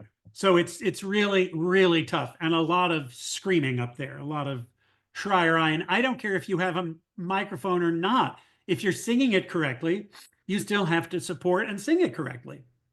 If you're marking it, then you don't have to, but that's not what's required in the score. So I think there may be a little bit of a, I think I believe that what he's a really smart composer, and he has a great team, and he's able to get what he wants using certain effects vocally and using the amplification. But the amplification itself does not make it easier to sing. It maybe makes it easier to do certain subtle things, like singing really soft. So that's one thing. There are, Missy Mazzoli's Breaking the Waves is supposed to be, I believe it's supposed to be amplified. Ellen Reed's work is supposed to be amplified. These are modern composers who really know how to write and how to write for the voice. The other hand, Missy Mazzoli was my guest about 10 months ago. Her opera Breaking the Waves to me is one of the great modern masterpieces. Fantastic. People say there are no good operas nowadays. No. That is by any stretch a masterpiece up there with all the masterpieces. And I'm glad that one of my at one time students at UCLA, who has now replaced me there as the director of opera UCLA, and I had nothing to do with it. He got it on his own. James Dara did the original production of Breaking the Waves, and did a production which was then, for Opera Philadelphia, fantastic production. With Kira Duffy. Kira Duffy. Great production. Yeah. Great performer.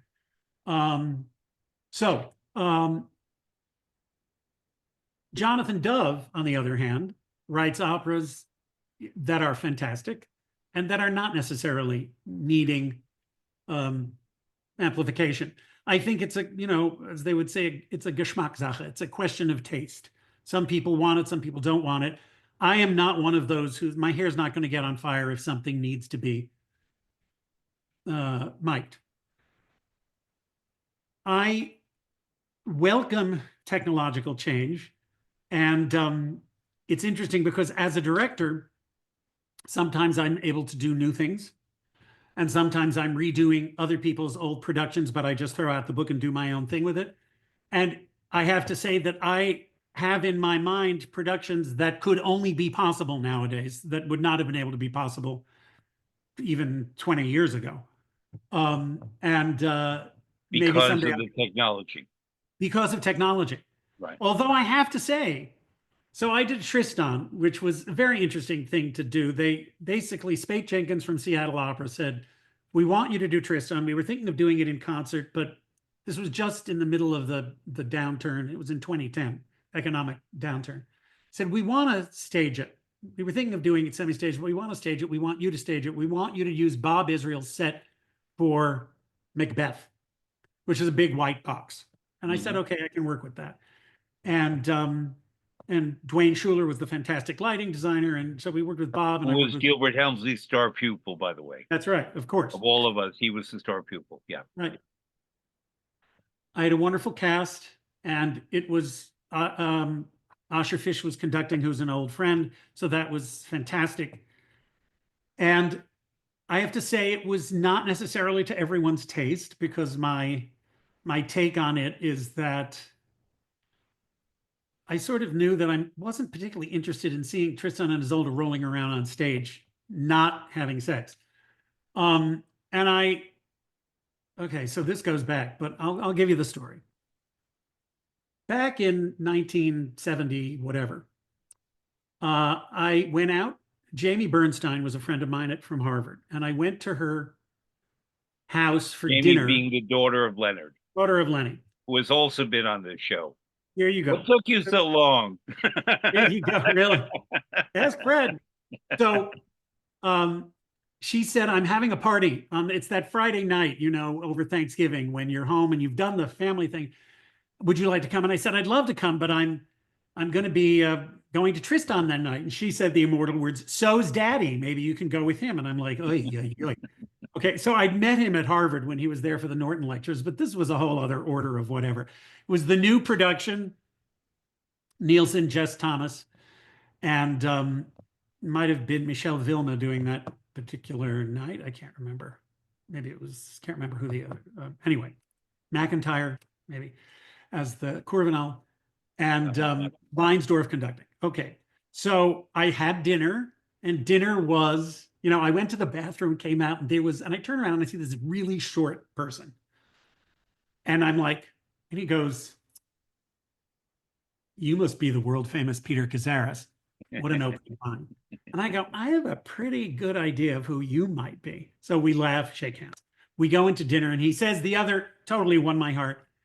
Jamie's cooking.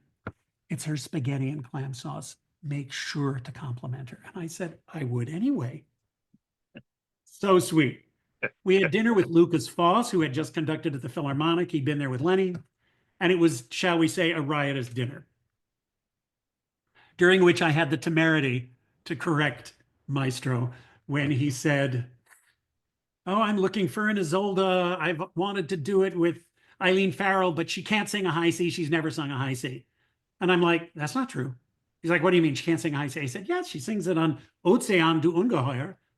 There's a famous Agagic high C. He goes, there is? I go, da dee dee dee. Right there. How come I didn't know this before? And I'm like, I don't know. I'm sorry. Anyway, we go to the show. It's great. I come back. He says it was the first night he had taken Harry Kraut to the opera. So that's a whole other story. Harry Kraut being the guy who became his business manager and a ganze Geschichte. We on the stairs, he's wearing his cape. I shake hands. He says, I hope to see you again. And I'm thinking to myself, dude, I'm sleeping over at your house. So chances are you might see me again. But I didn't say that. Go see the show. It was great. Go home, go to Jamie's. She had said to me, I will be discreet. We're going to be having brownies at this party. And I was like, brownies?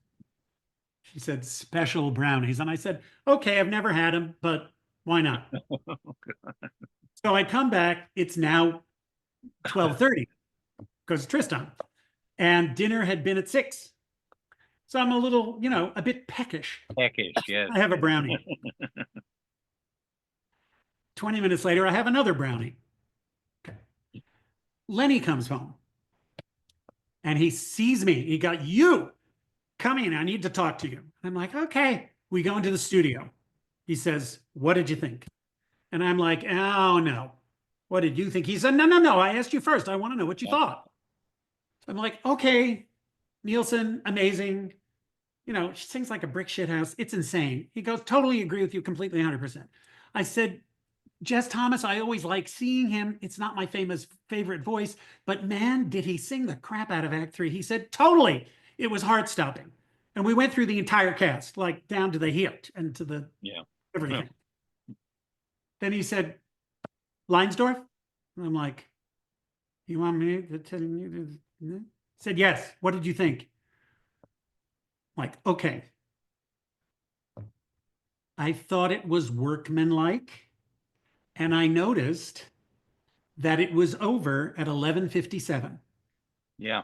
Which is what I've noticed for all his performances, because you'll do a Walküre, and then when you get to the Leb Wohl, he's checking his watch to see how much time he has left, and he knows exactly how to bring it done. For those of us who don't understand, he wants to get the performance done before midnight, because at midnight the orchestra goes into overtime. Because in fact, in my job as the manager, I was there with my watch. I don't have it on now, that has the light on it, because we go into all kinds of overtime penalties if we hit midnight. So parenthetically, we'll get back to Lenny.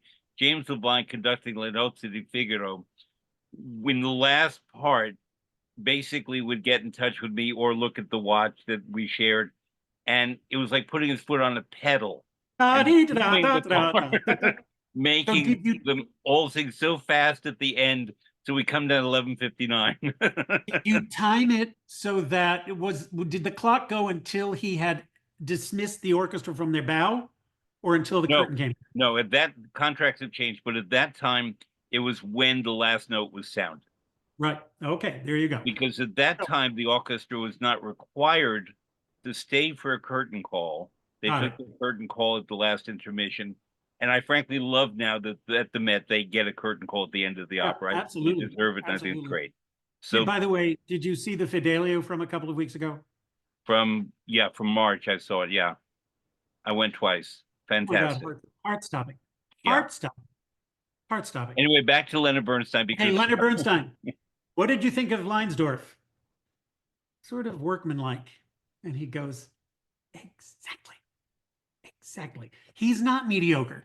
He's fine. He's fine. But he's a routinier conductor. And I'm like, okay, I'd never heard that word before. Fine. At which point, I'm there with another friend of mine. Leonard Bernstein goes to the clavichord, which is in the corner of the room. It might have been a harpsichord. And he goes, on the clavichord, da, dee, da, do, do, do. What does that chord tell you? What does that chord tell you? I'm like, well, that I can't figure out where the tonal center is. Precisely why? I'm like, because he goes, because it is Tristan time. He is setting up Tristan time. And Tristan time is very different from all other time. And I'm sitting there going, now I know this guy is a great teacher and is incredibly charismatic, but I have a feeling I am stoned as hell at this point because brownies. the brownies have kicked in and he's Yeah. going, brah, rah, rah, rah. Okay. So I sat with that for a couple of decades. And when it came to my actually directing Tristan, I thought, so this is the thing I want to try to explore, and the notion of bendable time. Yeah. And one of my favorite short stories is Ambrose's Bierce, An Occurrence at Owl Creek Bridge, which is about a Southern guy who tries to do sabotage during the Civil War and is caught and is hanged. And in the writing of it, it looks like the rope snaps and he swims through the river and is able to avoid capture by the Union soldiers. And he sees his wife in the distance and he runs through a field to get to her. And he, at the moment where he bounds up the stairs to hug her, it says at that point the rope reached its full extent, snapping his neck. So everything that he experienced in real time happened in a half a second. And I thought, Tristan. So I said, what if it was actually the Todestrank? What if it was the death potion? And that everything that happens after that, between that and the very end of the show, is a fever dream that happens in a no time place. So in order to get that, we had to do certain things, some of which we couldn't do. Some people got that. Interesting, a lot of young people got that. Thought they got that what I was trying to do. People who were used to seeing a certain kind of Tristan didn't really quite get it. But we had, at one point I said, the other thing I really want to make sure we don't have is when they drink. That's when the break happens. I do not want and then pulling the thing away, throw it, which always happens and which I hate. I hate it almost as much as putting the bucket on Carabino's head in Non più andrai, but that's another story. Okay. So I said to the redoubtable Pete Olds, head of the prop department at Seattle, I need you to make me a golden goblet that disintegrates into nothing, Right. like into nothing. I said into nothing. God bless them, they did. So he drinks it. She takes it from him, Imma fereta, you always have betraying me. I drink to you. And then gave it back to them. They both found it and they kind of went, and it just went, it lost its corporeal shape. I have no idea how they did it.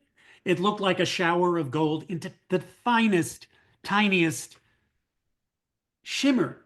It turned into a shimmer, is the best way to describe it. So that was the main technical advance. That was possible because they worked and they worked and they worked and they worked and they finally came to something they could do. That was, interestingly enough, that was all old school. That was Yeah. all old school, what shall I say, artisanship and craftsmanship. Um, I there are many things in my head. I think about various planes of light, planes of existence, that could work for a lot of interesting operas. I'm going to go specifically. How do you feel about projections? Which I remember when there were budget crises in certain opera companies everywhere in the world, and certain opera companies absorbed those. That I thought the projections were a very good idea, but now they've become a trope, and I think they're overdone, and so Can we they're no can longer we take it? meaningful. Can we take a timeout? Yeah. And I will be right back. You have asked me about projections, and Well, it's funny that you do so because as we talk, I am working on a new opera that I intend, if possible, to use projections for the main storytelling. And I'll tell you in a bit what the production is and why. But I will say that projections for me, the first time I remember really sort of confronting them in a production was when I saw the original production of The Death of Klinghoffer, Peter Sellers' famous production. And there was handheld camera used, which by now, of course, is a huge trope. It's yeah. used all the time. I understood why they did it because, of course, it gave the feeling of a news report, but it also, made it possible for you to see people's faces even in the vast recesses of the BAM auditorium, a Brooklyn Academy of Music auditorium. However, it was at that point that I said, "Oh, wait, when I see somebody's picture up there, when I see Jim Maddalena sitting in a wheelchair up there, I As cannot Klinghoffer, look. yeah, I can't look at anything else." right.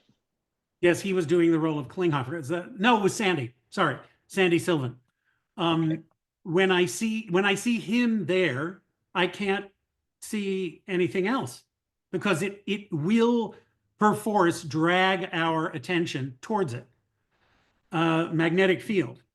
Like I'm Kiri Takanawa in Le Nozze di Figaro. There you go. There you go. But because we are reacting because of our environment, because of our training, because of our conditioning, that something on a screen is important. Let's pay attention.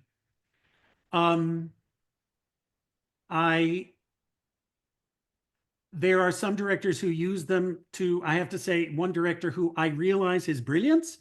I'm not a huge fan of Ivo van Hove, but I have to say I thought that the way he used the projections in Dead Man Walking at the Met was fantastic. And indeed, it was a different thing because it wasn't necessarily, I mean, you were able to take in the choreographic movement on stage and also include what you saw on the screen. It worked pretty well. And he did this sort of real coup de théâtre of having the camera focus on the wonderful, fantastic performer, Ryan McKinney, as he is being executed. And you could Yes. only see it on the screen. You couldn't actually see it from the house. You couldn't see what happened. He was being given an intravenous needle, and it was very graphic. It was very graphic. And we were watching the death penalty being enacted, and Yeah. therefore the sense of revulsion that some people feel, maybe others not, was put right in front of us there, so we could not avoid that reality. It was not sanitized, Right, correct. right? It was not pretty. It had a sort of terrible beauty in its sense, as a destructive hurricane or a tornado might, because you saw this, you saw the extinction of life. And I don't know how Ryan managed to do that, because you could actually see this thing when the drugs hit, you saw his Yeah. eyes Yep. change. Wild. But the thing about projections is they ain't cheap. They Yeah. are really expensive. So I know, about 15 years ago, they went through a thing. There was a group in Italy which is saying, we will give you backgrounds for operas. We'll give you a Rigoletto. We'll give you an Elixir of Love. So you do your Rigoletto in front of a room of people who are being like courtiers. And of course, they're just on a loop and it's Right. meaningless. I don't really know what the point of that would have been. If they serve the storytelling, great. If they are just there because the director has run out of ideas, not great. And it always but the thing is, be careful where you go and what you ask for, because they are expensive. That, but also especially, I feel that for the audience, as you alluded, especially among younger people, they feel they have to watch that. I think Recently, everybody the feels Met they have did to watch that. Moby Dick with Jake Hagee's wonderful opera, Gene Shear with a great cast. And I saw that when it was new in Dallas in 2010, when projections were still designed to serve the storytelling rather than being something unto themselves. Right. I saw it again in San Francisco. It played even better at the Met than the other two theaters for me, for one simple reason. The shape of the Met stage is different from Dallas and San Francisco. So the set was actually closer to the audience. So Right. the immediacy of the ship going into the sea, the immediacy of the whale, which was a projection, was stunning because it was right there in front of us. And you could And feel the whales splashing in the waves and knocking over the right. ship. And Was it the it was same not kind of literal, projections, or had it been expanded for the Met? right? But it was not literal. That was the great Right. thing. Yeah, yeah, yeah. We Well, didn't it's see a Elaine whale. McCarthy, right? And she's a genius. Yeah. Yeah, she's We felt the waters and we saw the bow of the ship going down. right, And right. then we saw And also in that production, you have the boats, the lifeboat slipping away and yeah, the men falling to yeah, their death, and yeah, only Greenhorn being saved. right. Amazing. Greenhorn? Yeah. Well, yeah, who In other says words, it? Ishmael, but the name that they used for him. Um, Can no, I I say asked all something? this because Peter, you have the you remember from before, but you have the opportunity now to use technology in productions. And that's why I felt it was very important to ask you. I just have one more thing I have to bring up. Never eat clams before going to an opera. Did this happen Never to you? eat clams. Oh, clams. Right, right. Okay. Well, I trusted Jamie's clams. Let's just put Brownies it that way. after, you're on your own, but clams before an Very opera. funny. And Yes, would you well, trust me, I know people who do not eat seafood, shellfish, if they are working on a show. Period. The I end. don't. I don't ever. I mean, I love shellfish. Don't get me wrong, but if I'm if I'm in Barcelona or San Francisco or Naples, especially, no Do way. you? I have. We've all had our.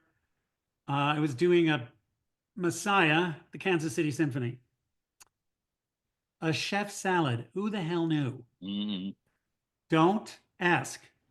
Oh my God. I know. And I was like, during rehearsal, I was like, okay, how long? Okay, I better go now. And so hopefully I won't have to go before. But if you have really bad food poisoning, it's not a pretty look. No. Okay. And one thing, and this sounds like a joke, but it's really not. Could you envision a production of Tristan in which brownies or that kind of Oh, a intoxication be hallucinogenic. used Yeah, instead well, of that might be what interesting. Yeah, Vangena is serving? that's what well, listen, the question is then, how do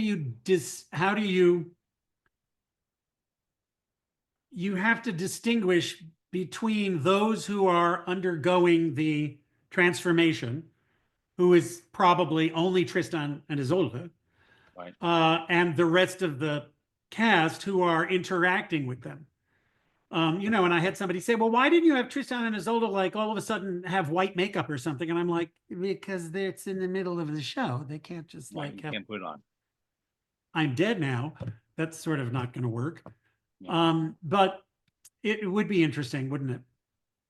Well, Because those transformations can happen. I mean, I think I hate the word relevance. I won't use it, but something that people can relate to from their own experiences. Now that marijuana is well, smoked on magic mushrooms, you know, magic how, mushrooms, that yeah. that's true. Tristan and Isolde microdosing. Yeah, ayahuasca.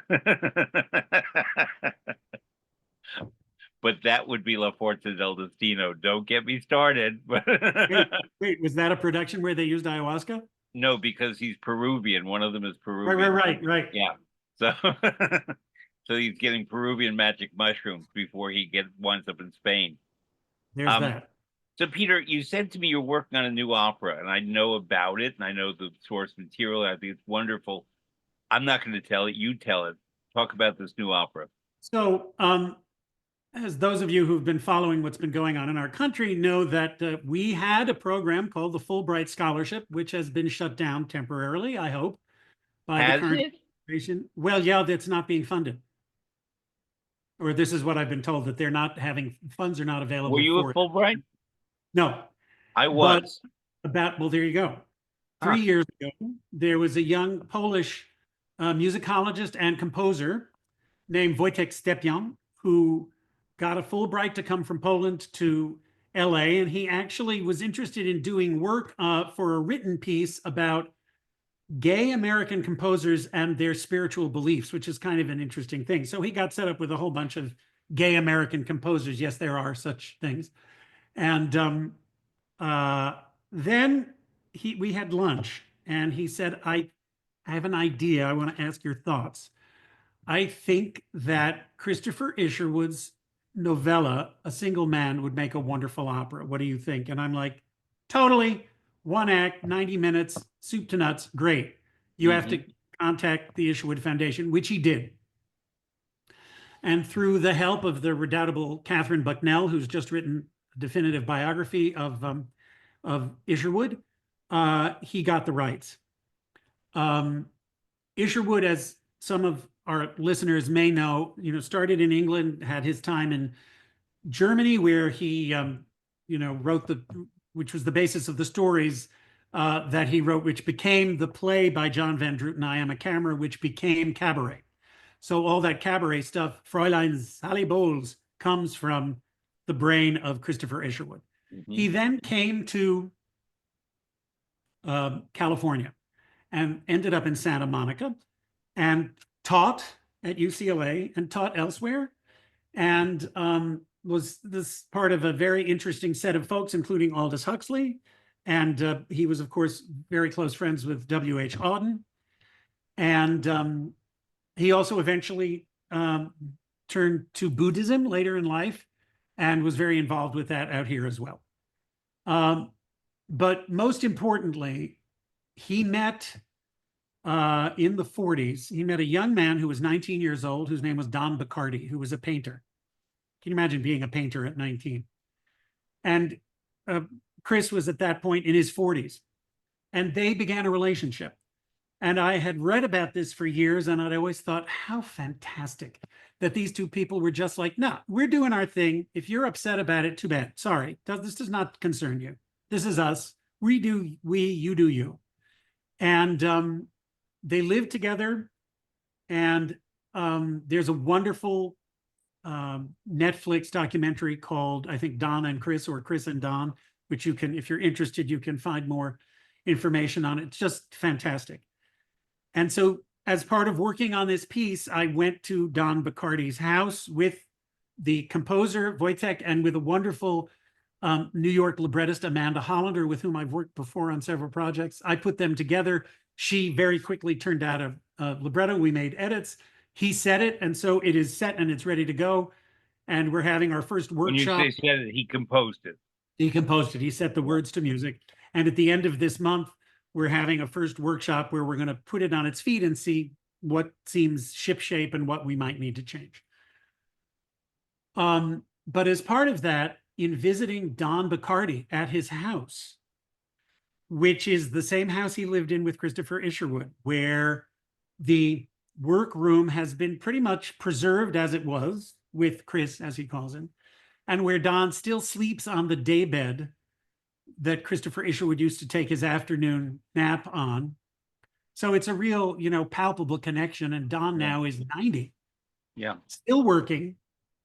And a lot of And who became a very important painter on his own. We always think of him as the yeah, partner of Christopher Isherwood, but no, but in his own right, he's a very important painter. really, really important. And in addition to the painting and the famous pictures, portraits of Isherwoods and portraits of Tennessee Williams and portraits of all sorts of people, there are a series of sort of line drawings that are fantastic. And there's a very famous one of Isherwood, there's a very famous one of Auden, and where they just really capture something. And I thought that, in a way, for this piece, what I'm interested in doing is there's a series of, it's scene followed by an interlude, followed by a scene, followed by an interlude. There are 3 or 4 interludes. And that for those, I kind of want screens to be the basic scenic component of this, so that it's a production that is fleet and can travel. It's going to have very few instruments. It's sort of going to be like 9 or 10 instruments. The Karas, there's 6 singers and 1 actor dancer. So it's a small ensemble. I want the projections to be the kind of thing where it's as if someone is actually drawing LA traffic as it's happening. They probably wouldn't be drawing it that fast these days because it's so horrendous at this point, especially post fires. It's just impossible, but I digress.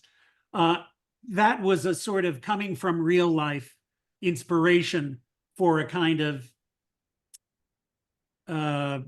imprimatur on a production that honored the relationship with Don and honored his artistry. And that's what I'm interested in doing. So Don would not be involved in making the projections, but it's to sort of recall and pay homage to his art as part of the creation of this piece. So, Peter, I could have 50 more topics. I'm only going to do 2 because you can have 2. One time I'll come out to UCLA, you'll come to NYU. Because I teach at NYU. I'd love to have you come to NYU in my class one night. Happy to. Well, I've now retired from UCLA, so I'm not I know that. at UCLA but would they give us a room? They might. I'll speak to my successor and see if he's interested. So I was to make UCLA the second topic, and I still will, actually. The first topic is, I know, and you alluded to this briefly, that you didn't go right into opera, although you came from a musical family and you showed singing talent and so forth.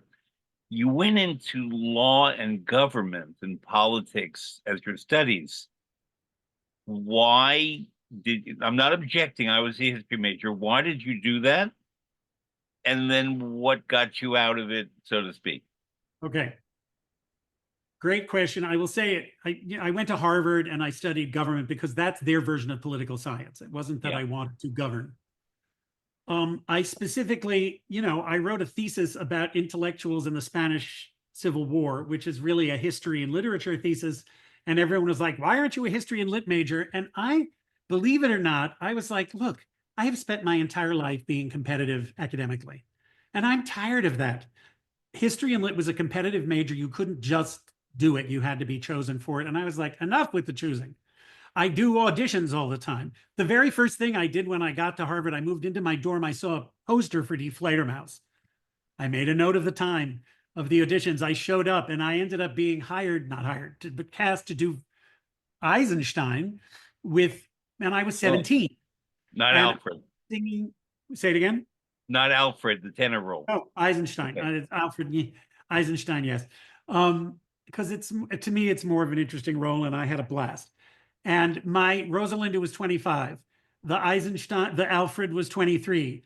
Everybody else was in their mid-20s, and they went to BU, and they went to New England Conservatory, and I was this little schmendrick who didn't know what I was doing. My wonderful director, David Hammond, who went on to have a prestigious career as Shakespeare expert, teaching all over, directing all over. He's a national treasure in Uruguay. He came back at the first intermission and he said, "What is wrong with you?"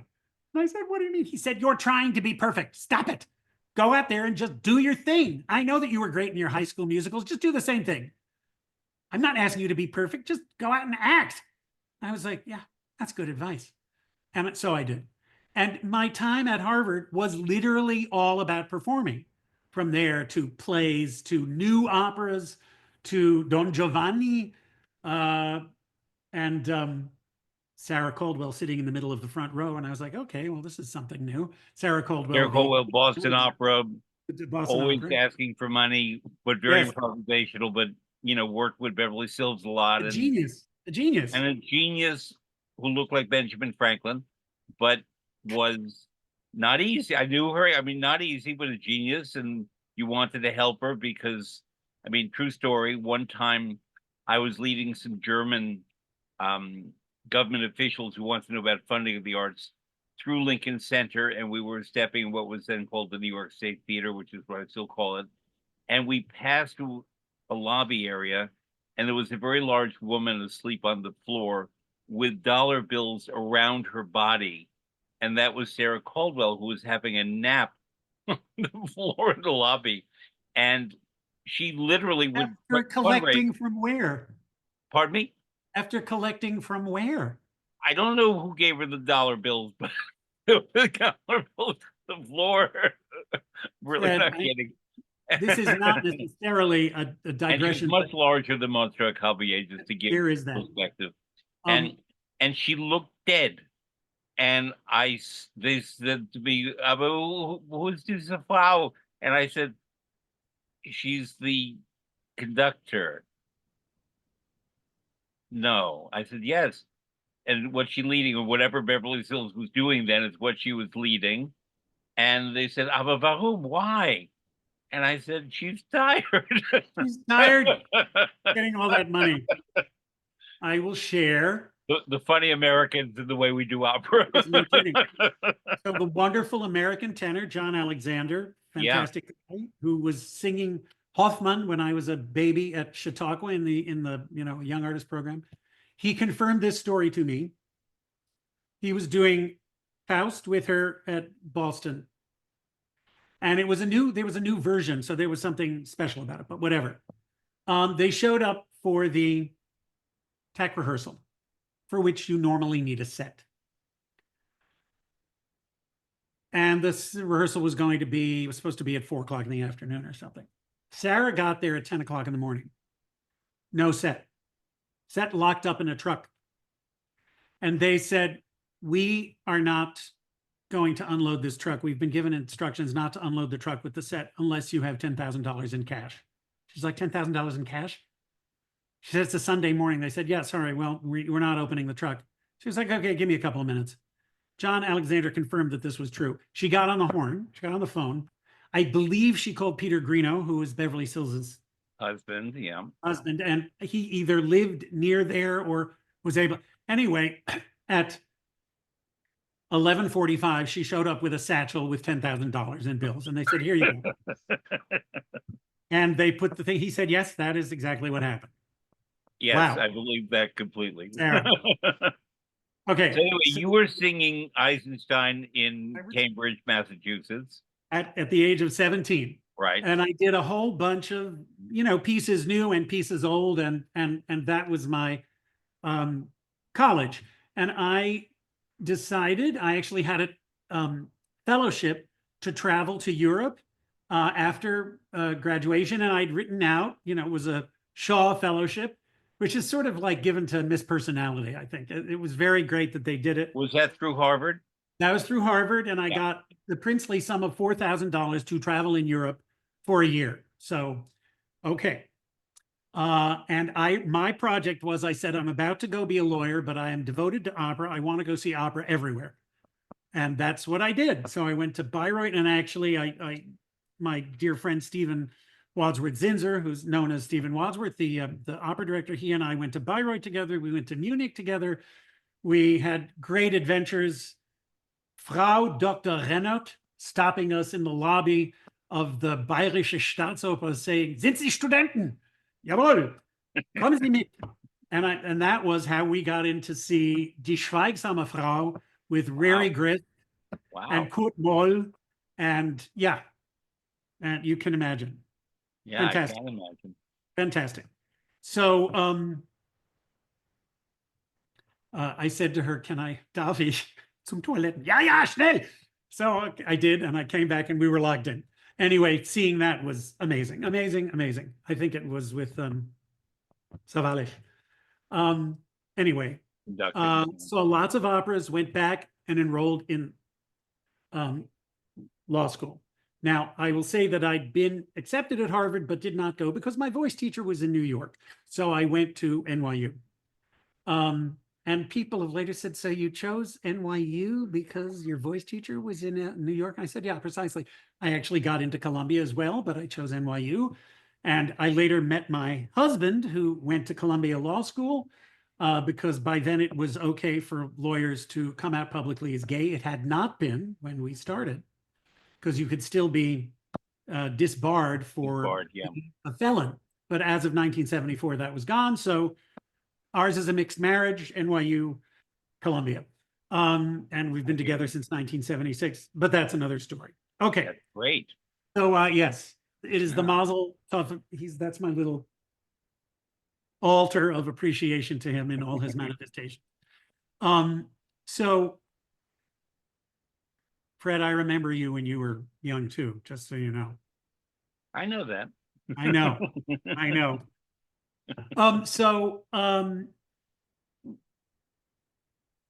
I knew in my inner voice, this is weird. It was by no means a certain thing that I was going to have a career as a singer. I cannot tell you how many people said, meh. You know, one guy said, if your middle voice comes in, then you'll be able to maybe sing. But unless that happens, you're really going to be doing comprimario parts. And I was like, okay. And I will say that at one point in the mid 80s, I was at a benefit. And as one does, one strikes up a conversation in the men's room, this time with a very powerful critic and writer who said, you know, I really have to hand it to you. And I said, oh, really? Why? He said, well, you know, when you first started, no one thought you had anything going for you. And I was like, okay. He said, but you've really managed to do something with yourself. And I was like, thanks a lot. Thank you. And I just thought, well, you know, just take the compliment. Don't give feedback. Oh boy. Thank you. Okay. So I knew that. But I also knew there was zero doubt in my mind. I do not know why. And trust me, with the recent talk about white privilege and all that, I have thought about this a lot. But I have thought I never had any doubts that this would work out and that I would be able to do it. One reason was that I was able to reinvent myself a lot. So I was a lawyer and I was a law student, then I was a lawyer, then I was a young singer, then I was a learning singer, and I was a journeyman singer. And I didn't join a young artist program because I also knew that that would not be the way for me. And also they weren't really that many when I was first starting. And, you know, I got invited to join the Adler Fellow, but by then at the same time, I was already going to be doing the world premiere of Bernstein's A Quiet Place. Right. So it wouldn't have worked out. Whatever. My career was, you know, sui generis to a fault. But and then at a certain point, I just said, you know, I'm enough of a cranky so-and-so. Francois was the character in A Quiet Place? Francois, the bisexual boyfriend. It's amazing how, like, the opera Google in my head, that I've not thought about that role in that opera for decades. There we go. You say Francois, I say Francois, but it's the same person. Well, it's in the show. Yeah, okay. You must be Francois, and then of course Francois. That was a great moment where I had gone to great lengths to perfect a Quebecois accent with all the wang. Right. And I did it in English, but with a Quebecois accent. And there was a great Lenny moment where at one point he said, "What are you doing?" I said, "What do you mean?" He said, "You sound like you're from Ghana." And I'm like, okay, I'm not even going to ask how you know about the Ghanaian accent, because I'm sure that if anyone does, it's you. But I can assure you that what I am doing is a Quebec accent, because I've spoken to so many Quebecois about what I'm doing, and they all say yes, yes, yes. He said, okay. The letter A is particular in Quebecois. It's different. It's like Brittany in France, but not the rest of France. Yeah. Right. Well, both in the French and in the English version. Anyway, it was amazing doing that for several iterations. But I digress. I knew that my way was not going to be through a conservatory. And I knew that it was always going to be certain people who would get what I did and other people who would totally not get it. And I was okay with that. Not to compare myself, but I told you already of my feelings about Ethel Merman. And the world is built up of people who idolize Ethel Merman and people who cannot stand to listen to her. Revile her, yeah. My dad was that. The second. Right. I was the first. I know. And I did not see the original Annie Get Your Gun. I did see the revival in 1966, which was, of course, known as Granny Get Your Gun. I think I probably saw it 4 times at the State Theater. So I just knew that my way was going to be other. And I didn't know quite how much other it was going to be, but it certainly was other. When I was auditioning, and I don't say this to brag, it's just the way it was. The following people hired me upon hearing me: Leonard Bernstein, Beverly Sills for Peter Quint in The Turn of the Screw, Daniel Barenboim to replace Peter Schreier in this Die Brautwahl. James Levine, did I say him? But yeah, James Levine. Whereas other people at the Met had been saying, he was like, no, I want him to do Tamino and I want him to do whatever. Lotfi Mansouri. San Francisco. Eve Queller. Robert Lawrence. And 1 or 2 others. Everybody else was, we don't know what to do with him. We just don't know which pigeonhole he can fit in. Spate Jenkins, of course, how can I forget Spate, who hired me for Steva, and then I did, 20 roles there, and I directed, and I did all sorts of things. But yes, so as I would say, you are lucky if you find 4 people like that, or 2 people like that. I was lucky in that I found a handful, a hearty handful. Did you ever talk about the law with Hildegard Behrens, who was a lawyer as well? We chuckled over it. Yeah. I mean, that's the thing. I mean, friend of mine, the aforementioned David Hammond, was in Juilliard and worked with John Houseman when he started doing the acting company. Yeah. And David also loved opera. We used to listen to opera all the time when he was at Harvard. And he told me once about how he was working at Juilliard, and we were talking about singing Lieder, and he talked about his favorite Lieder singers. And I said, well, I always thought that my mom's favorite Lieder singer would be Lotte Lehmann, whom she heard a lot. And it turns out that she loved Lotte Lehmann, but she said she kind of revered Lotte Lehmann. But the person who just spoke to her heart was Jenny Turrell, Bernstein's favorite mezzo. Bernstein's favorite, he said, Jenny I met Turrell. her through him, yeah. You sure? Yeah. Jenny Turrell. I used to have lunch with her. I went, you had lunch with Jenny Turrell? So this goes to your Hildegard Behrens story. He said, yeah, frequently. And I said, what did you talk about? He said, well, frankly, usually she would say something like, David, the chicken salad does not look good today. I would avoid it. So my conversations with Hildegard were things like, we would both show up because I was, I had the first line in Salome. Because I was Narabot at that time. I managed to do the trifecta. So I sang the 4th Jew and Narabot and eventually Herod. Like all those, ladies who do Sophie and Octavian and then the Marshal. Right. So I would show up early. She would show up early, and she would walk by my door. I would walk by my door, and I would walk by her door, and I would always be sort of munching on a salad. And she said, you can eat? I said, it's a short roll. She said, I wish I could eat, but I can't eat. I said, can you get anything to? She said she had like maybe a little something to nibble on, but she was just too scared because of, involving apple or banana, usually. There you go, right. I remembered fruit. I did fruit. I cut her apples for her. Wow. I was She used to say, "You're my Freya." That's an in joke from the ring Did you cycle. Freya, the Garden of the Apples. Okay. did you peel the apple too, or just cut it? Peel, because the peel get caught in the throat. Only the white part of the apple. Reife Früchte. Yeah, it's true. The ripe Um, fruit. I have to ask because you've mentioned Eileen Farrell and Ethel Merman. One of my very dearest friends in the world. We were close personal friends. He became an author. He met his agent and his editor because of me. I loved him. We lost him to a brain tumor, glioblastoma, very young. Brian Kello. Did you know Right. Brian? I did not. I knew of course. Okay. Brian wrote 5 great biographies of great ladies of the performing arts. And 2 of them, one was Eileen Farrell and the other was Ethel Merman. Wow. And Brian and I hear Brian every day. I hear his laughter. I complete his jokes in my head. He was a marvelous person, and I Did wish he him. also was he involved with Opera News? He was the editor-in-chief of Opera News, and then he Right. demoted himself to managing editor so that he could write books. Right. And he was wonderful, and I miss him every day, as do a lot of Wow. people. Yeah, But if people want to glioblastoma is not read a joke. Brian, Kellow, Yeah.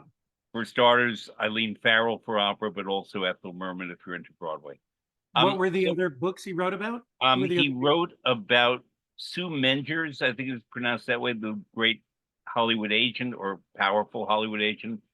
The what was their name? A family of acting sisters, the Bennetts. Oh, right. Okay. And the 5th one I will remember in a moment. I'll get Joan it back. Bennett, Constance Bennett, I think. Yeah. Yeah, but old Joan, all the Bennetts.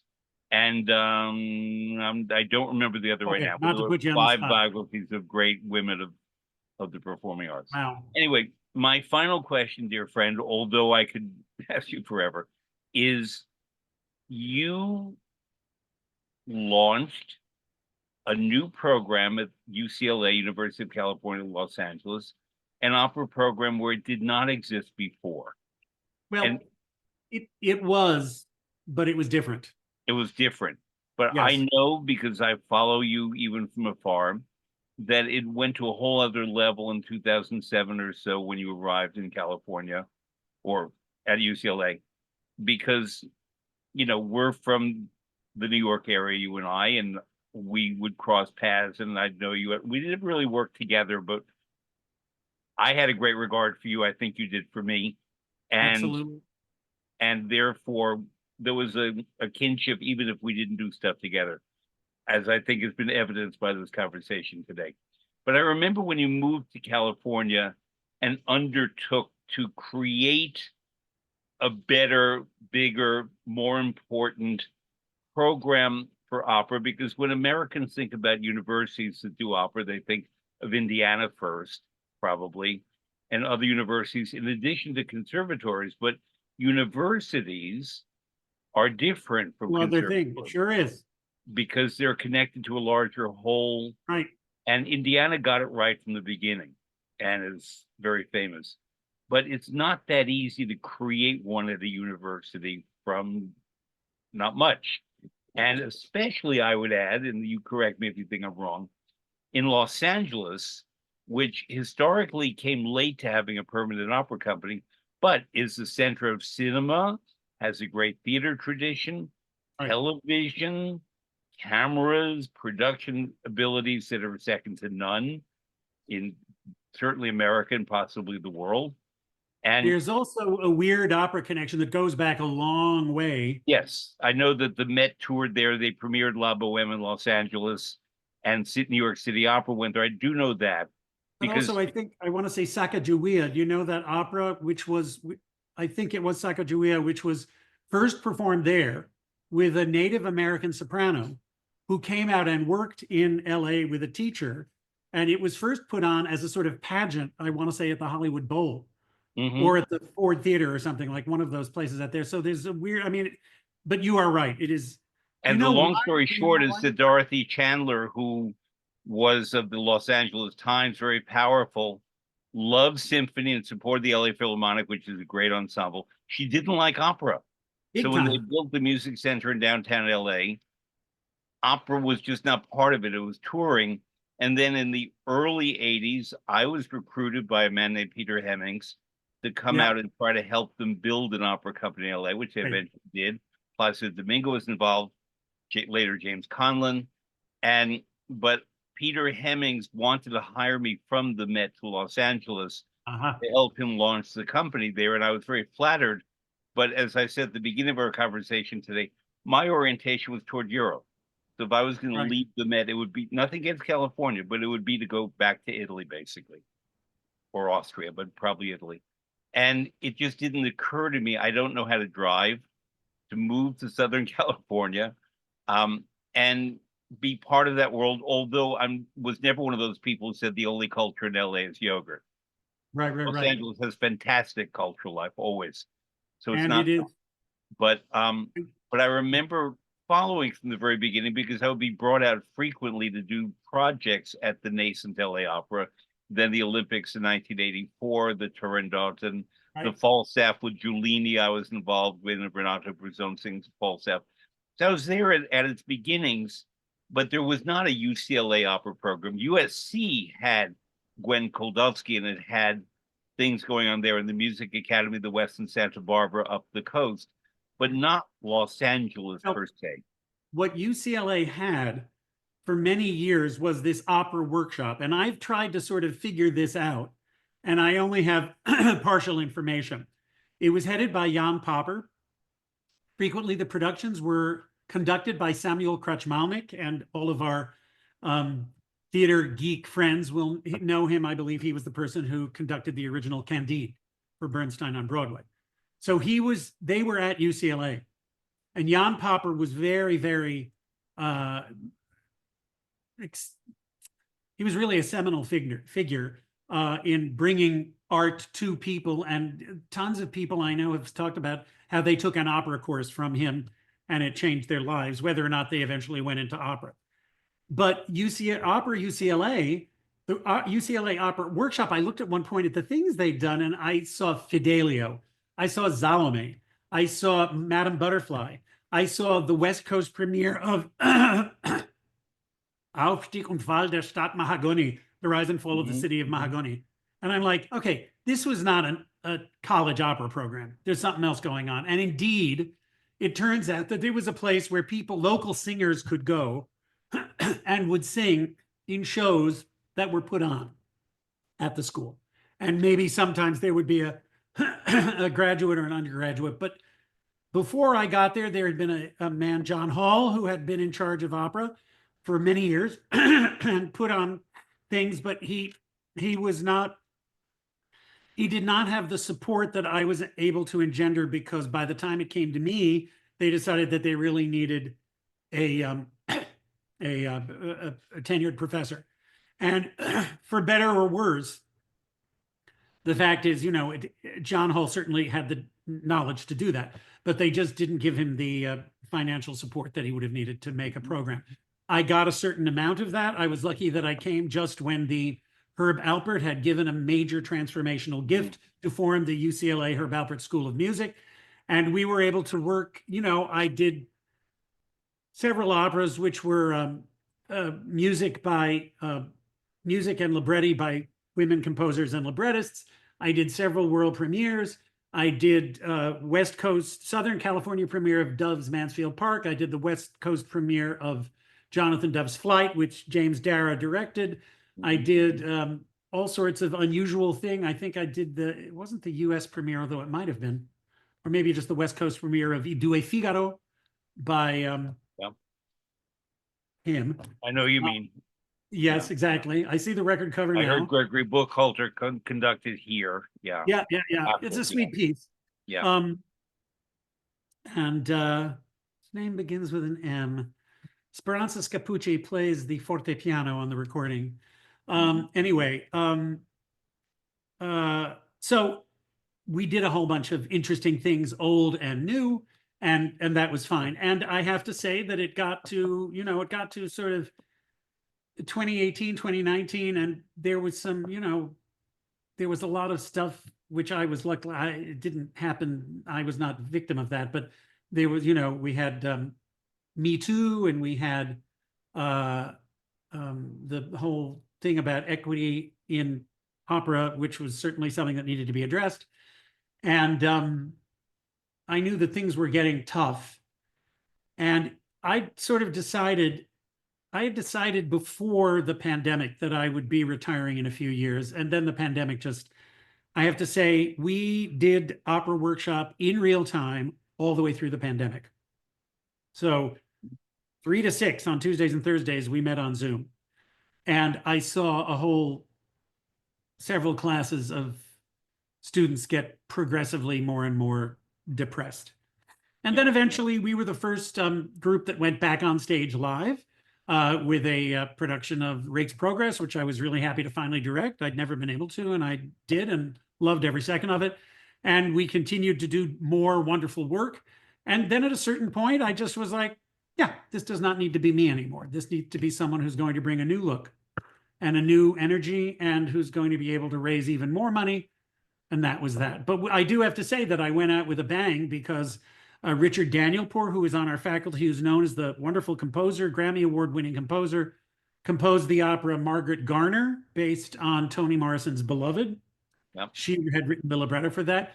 He wrote the libretto and the music for a piece, which is a sort of black comedy of manners, called The Grand Hotel Tartarus, which in 25 words or less, 6 characters show up at a hotel, fancy hotel. They do not know where they are. They do not know how they got there. They are met by a very urbane maitre d' who assures them that he's going to take care of all their needs. And he will, he puts on a great feast for them and they go off to their luxury suites. And by the next morning, of course, they realize that, in fact, they are dead. Yeah. And they have 24 hours to figure out whether they're going to stay there. And one of them decides not to, because she does not belong there. But if you stay in hell, all of your peccadillos and sins and addictions will be catered to in all eternity.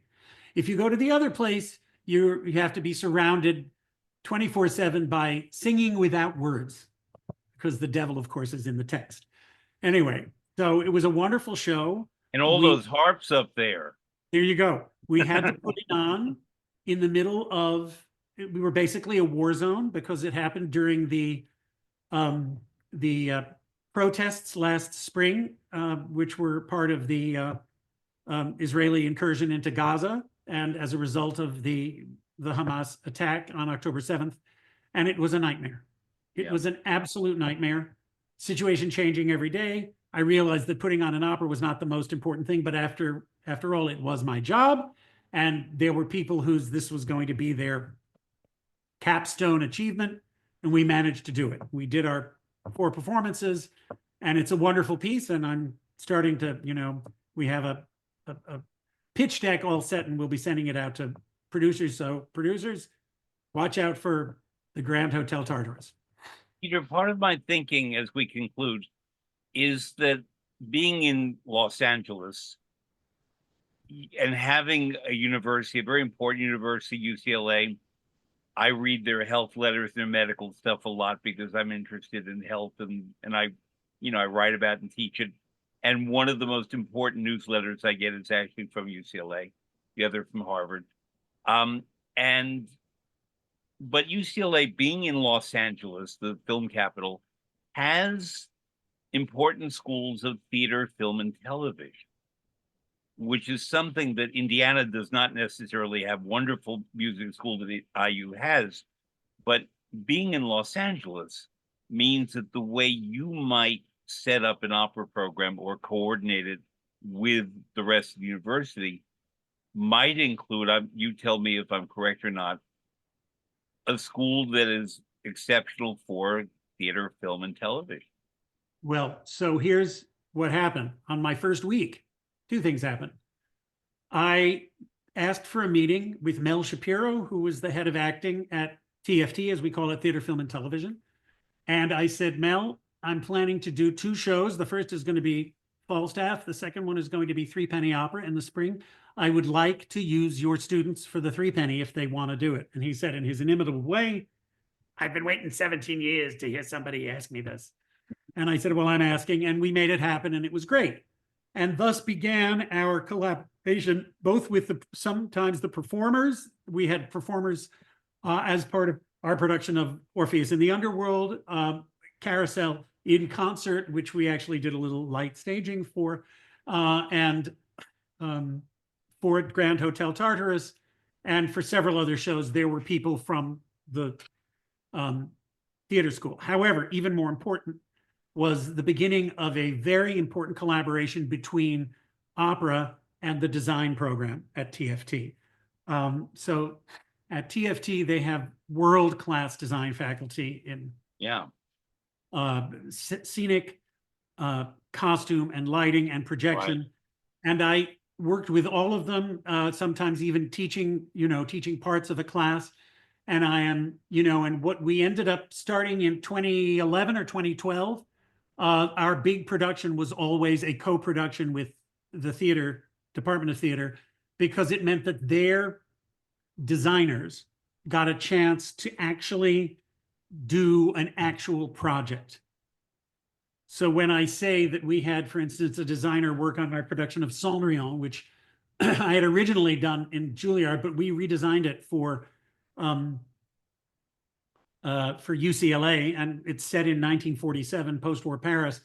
And so we actually had one wonderful designer who actually came up with a fantastic version of the Dior tulip dress to do for her ball gown, and built it. So that Okay, this I'm going was to tell our audience, Cendrillon is the character Cinderella. And in opera, when we talk about making a costume, the verb is to build a costume. right. Yeah. Because that's true. Right. Absolutely. Thank you. Thank you for that. Yeah. So, all these people were actually able to do new work and do old work and have it wasn't just paper projects. Sometimes, as part of a dossier, a designer will design Parsifal or Billy Budd or The Ring or all these sorts of things that you wouldn't get a chance to really do in school. So our designers did that, but they also did real projects that they were then able to have their maquettes, which are their models from, showing. And sometimes we would show the actual costumes, and sometimes we would show production shots, which they would have as part of their end of year exhibit that people from all up and down the West Coast and the west part of the country come to see, and sometimes people from the East as well. I am really happy that indeed it was through TFT that James Dara, who came there my first year, he had been told, you should go meet this Kazaras. Maybe if he likes you, he'll let you direct a scenes program at the end of your first year. And being an entrepreneur, and he just waited for people to introduce him, and he thought, this is not going anywhere fast. So one day I'm going into my office for the very first time, and there's this person there who does not look like a music student. He looks more like a theater type. And I'm like, do I know you? He said, you don't. I'm James Dara. I'm an MFA from TFT, and I'm here to speak to you about a PTE. And I said, okay, I know what an MFA is. I have no idea what TFT is, and I have no idea what a PTE is. TFT is theater, film, and television. PTE is a permission to enroll in opera workshop. So we talked. And by the end of that discussion, I had said, you are going to enroll in opera workshop. I'm going to use you as my assistant. And if things go the right way, you'll probably direct a one-act opera, which he did at the end of he did The Medium. And it was, that was the beginning of it, because he's now one of the leading directors of new and old work in this country, and he's taken over my job. Yeah.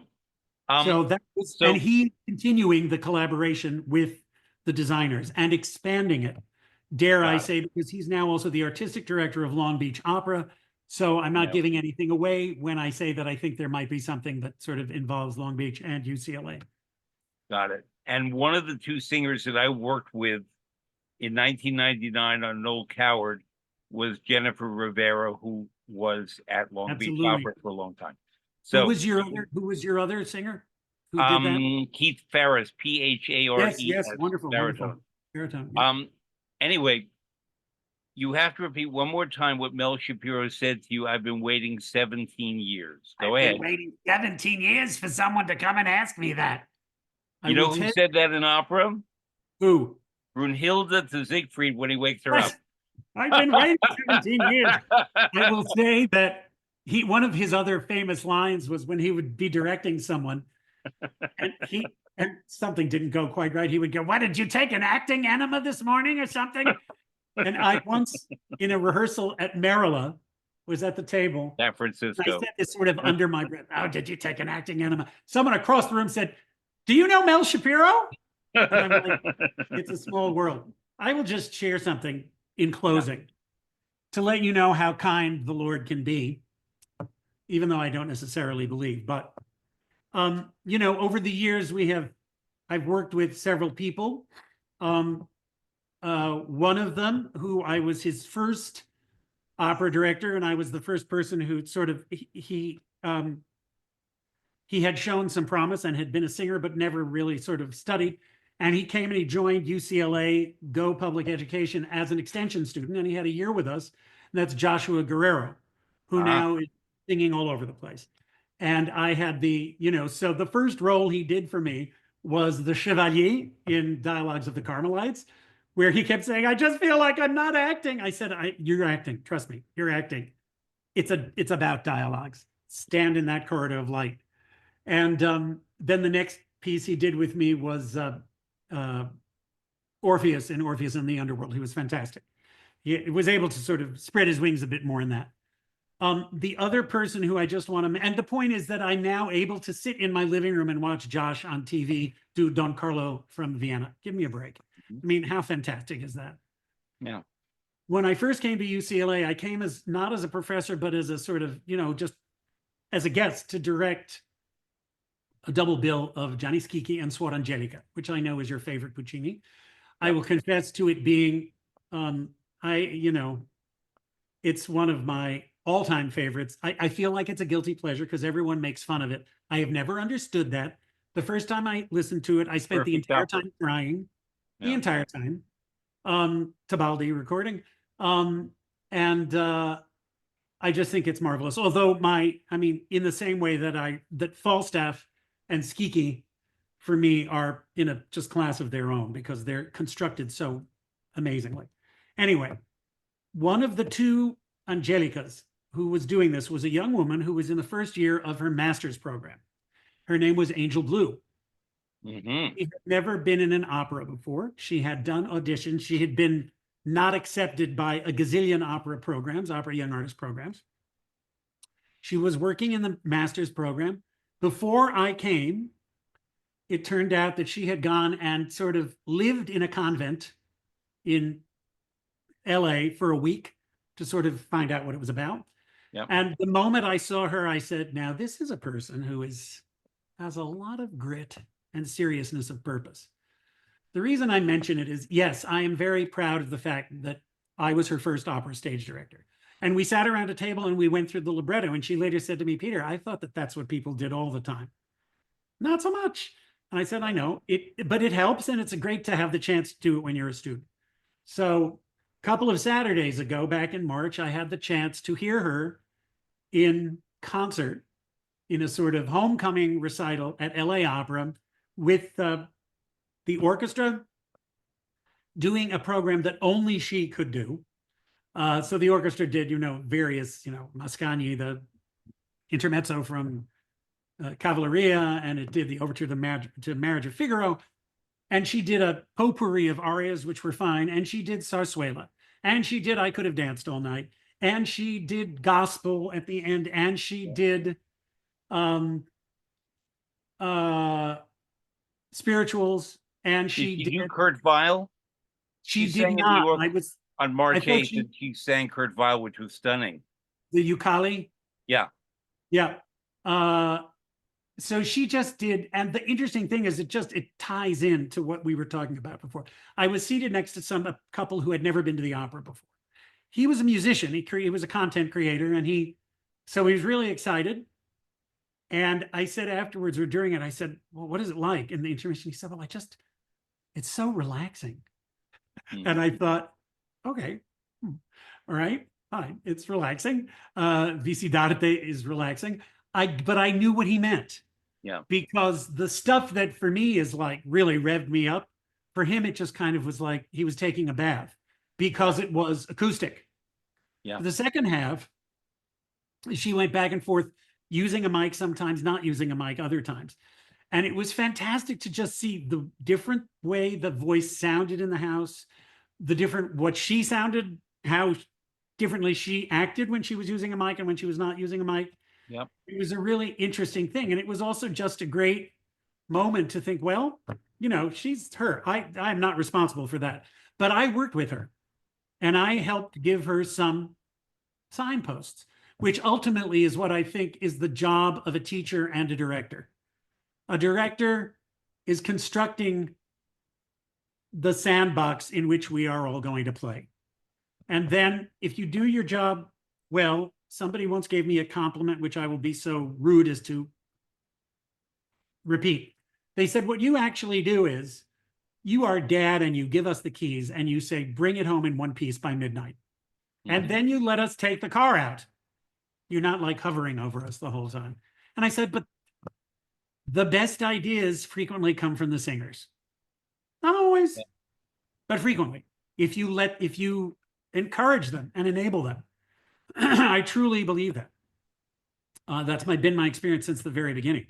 And then sometimes you have to, maybe you disagree with a singer about the way something should be, and that's okay too. And then you say, well, the reason I want it this way is because actually what you're talking about, that area of the stage is going to be in darkness. So I don't want you there. Oh, okay. So that happens too. You learn to sort of have first a 10-foot, then a 100-foot, then a 30,000-foot view of the whole process. Yeah. I have been extremely lucky in that I have been able to experience this art form from being a child, hearing it in my house, hearing it live at the Met and at the City Opera, where these were all the equivalent of religious experiences to me. These were all spiritual and physically satisfying experiences.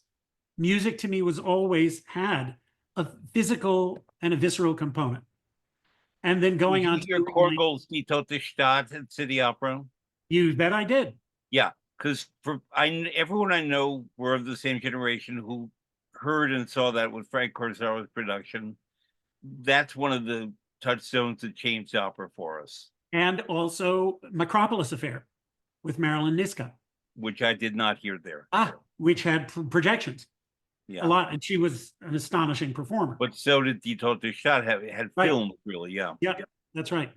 So, buddy, you and I could do this another 12 hours, which means that we would beat the ring cycle. That's okay. We don't need to do it today. I thank you so much. As I said to you, I was a history major. You were a government major.